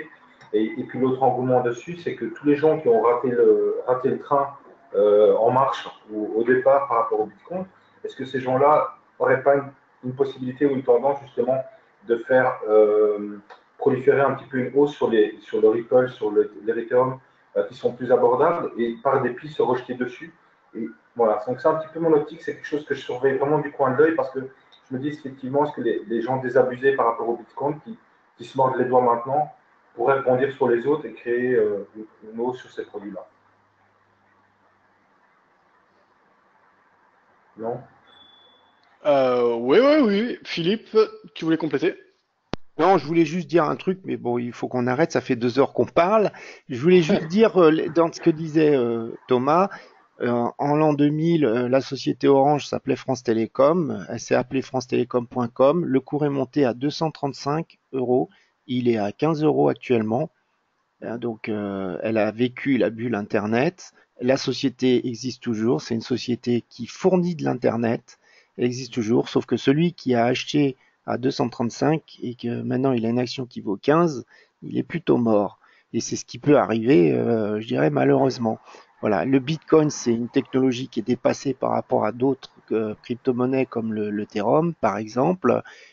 Bon, c'est que juste le Bitcoin a, je dirais, ah, et comme tu dis, est le précurseur et puis a été acheté par de plein d'investisseurs particuliers. Maintenant, ça devient plus un actif spéculatif qu'une monnaie qui va vraiment servir à la blockchain. Parce qu'on le voit, toutes les activités de blockchain, toutes les ICO sont faites en Ethereum, elles sont pas faites Oui. en Bitcoin. Voilà. Donc il faut se poser la question. Vous êtes dans un actif qui est super spéculatif, pourquoi pas, hein, mais bon, faut pas mettre tous ses œufs dans le même panier, ça c'est clair, surtout avec une monnaie comme celle-là. Voilà. Je vais rajouter une petite note aussi. Donc, comme j'avais dit en introduction, donc, on planifie de faire donc des roadshows, donc des visites en province. Dans le courant du mois de février, vraisemblablement, on passera par Marseille, Nice et Lyon. Donc tout ça sera confirmé. Après, je ne saurais pas encore vous dire à quelle période. Aussi, peut-être on aimerait partir, pouvoir se positionner sur Toulouse et Bordeaux pour donner la possibilité aux gens de nous rencontrer. Et vraisemblablement, ce sera en compagnie de Philippe et Fabien pour faire quelque chose ensemble et avoir le plaisir de vous rencontrer. Et de toute façon, Paris aussi également sera au programme pendant l'année 2018.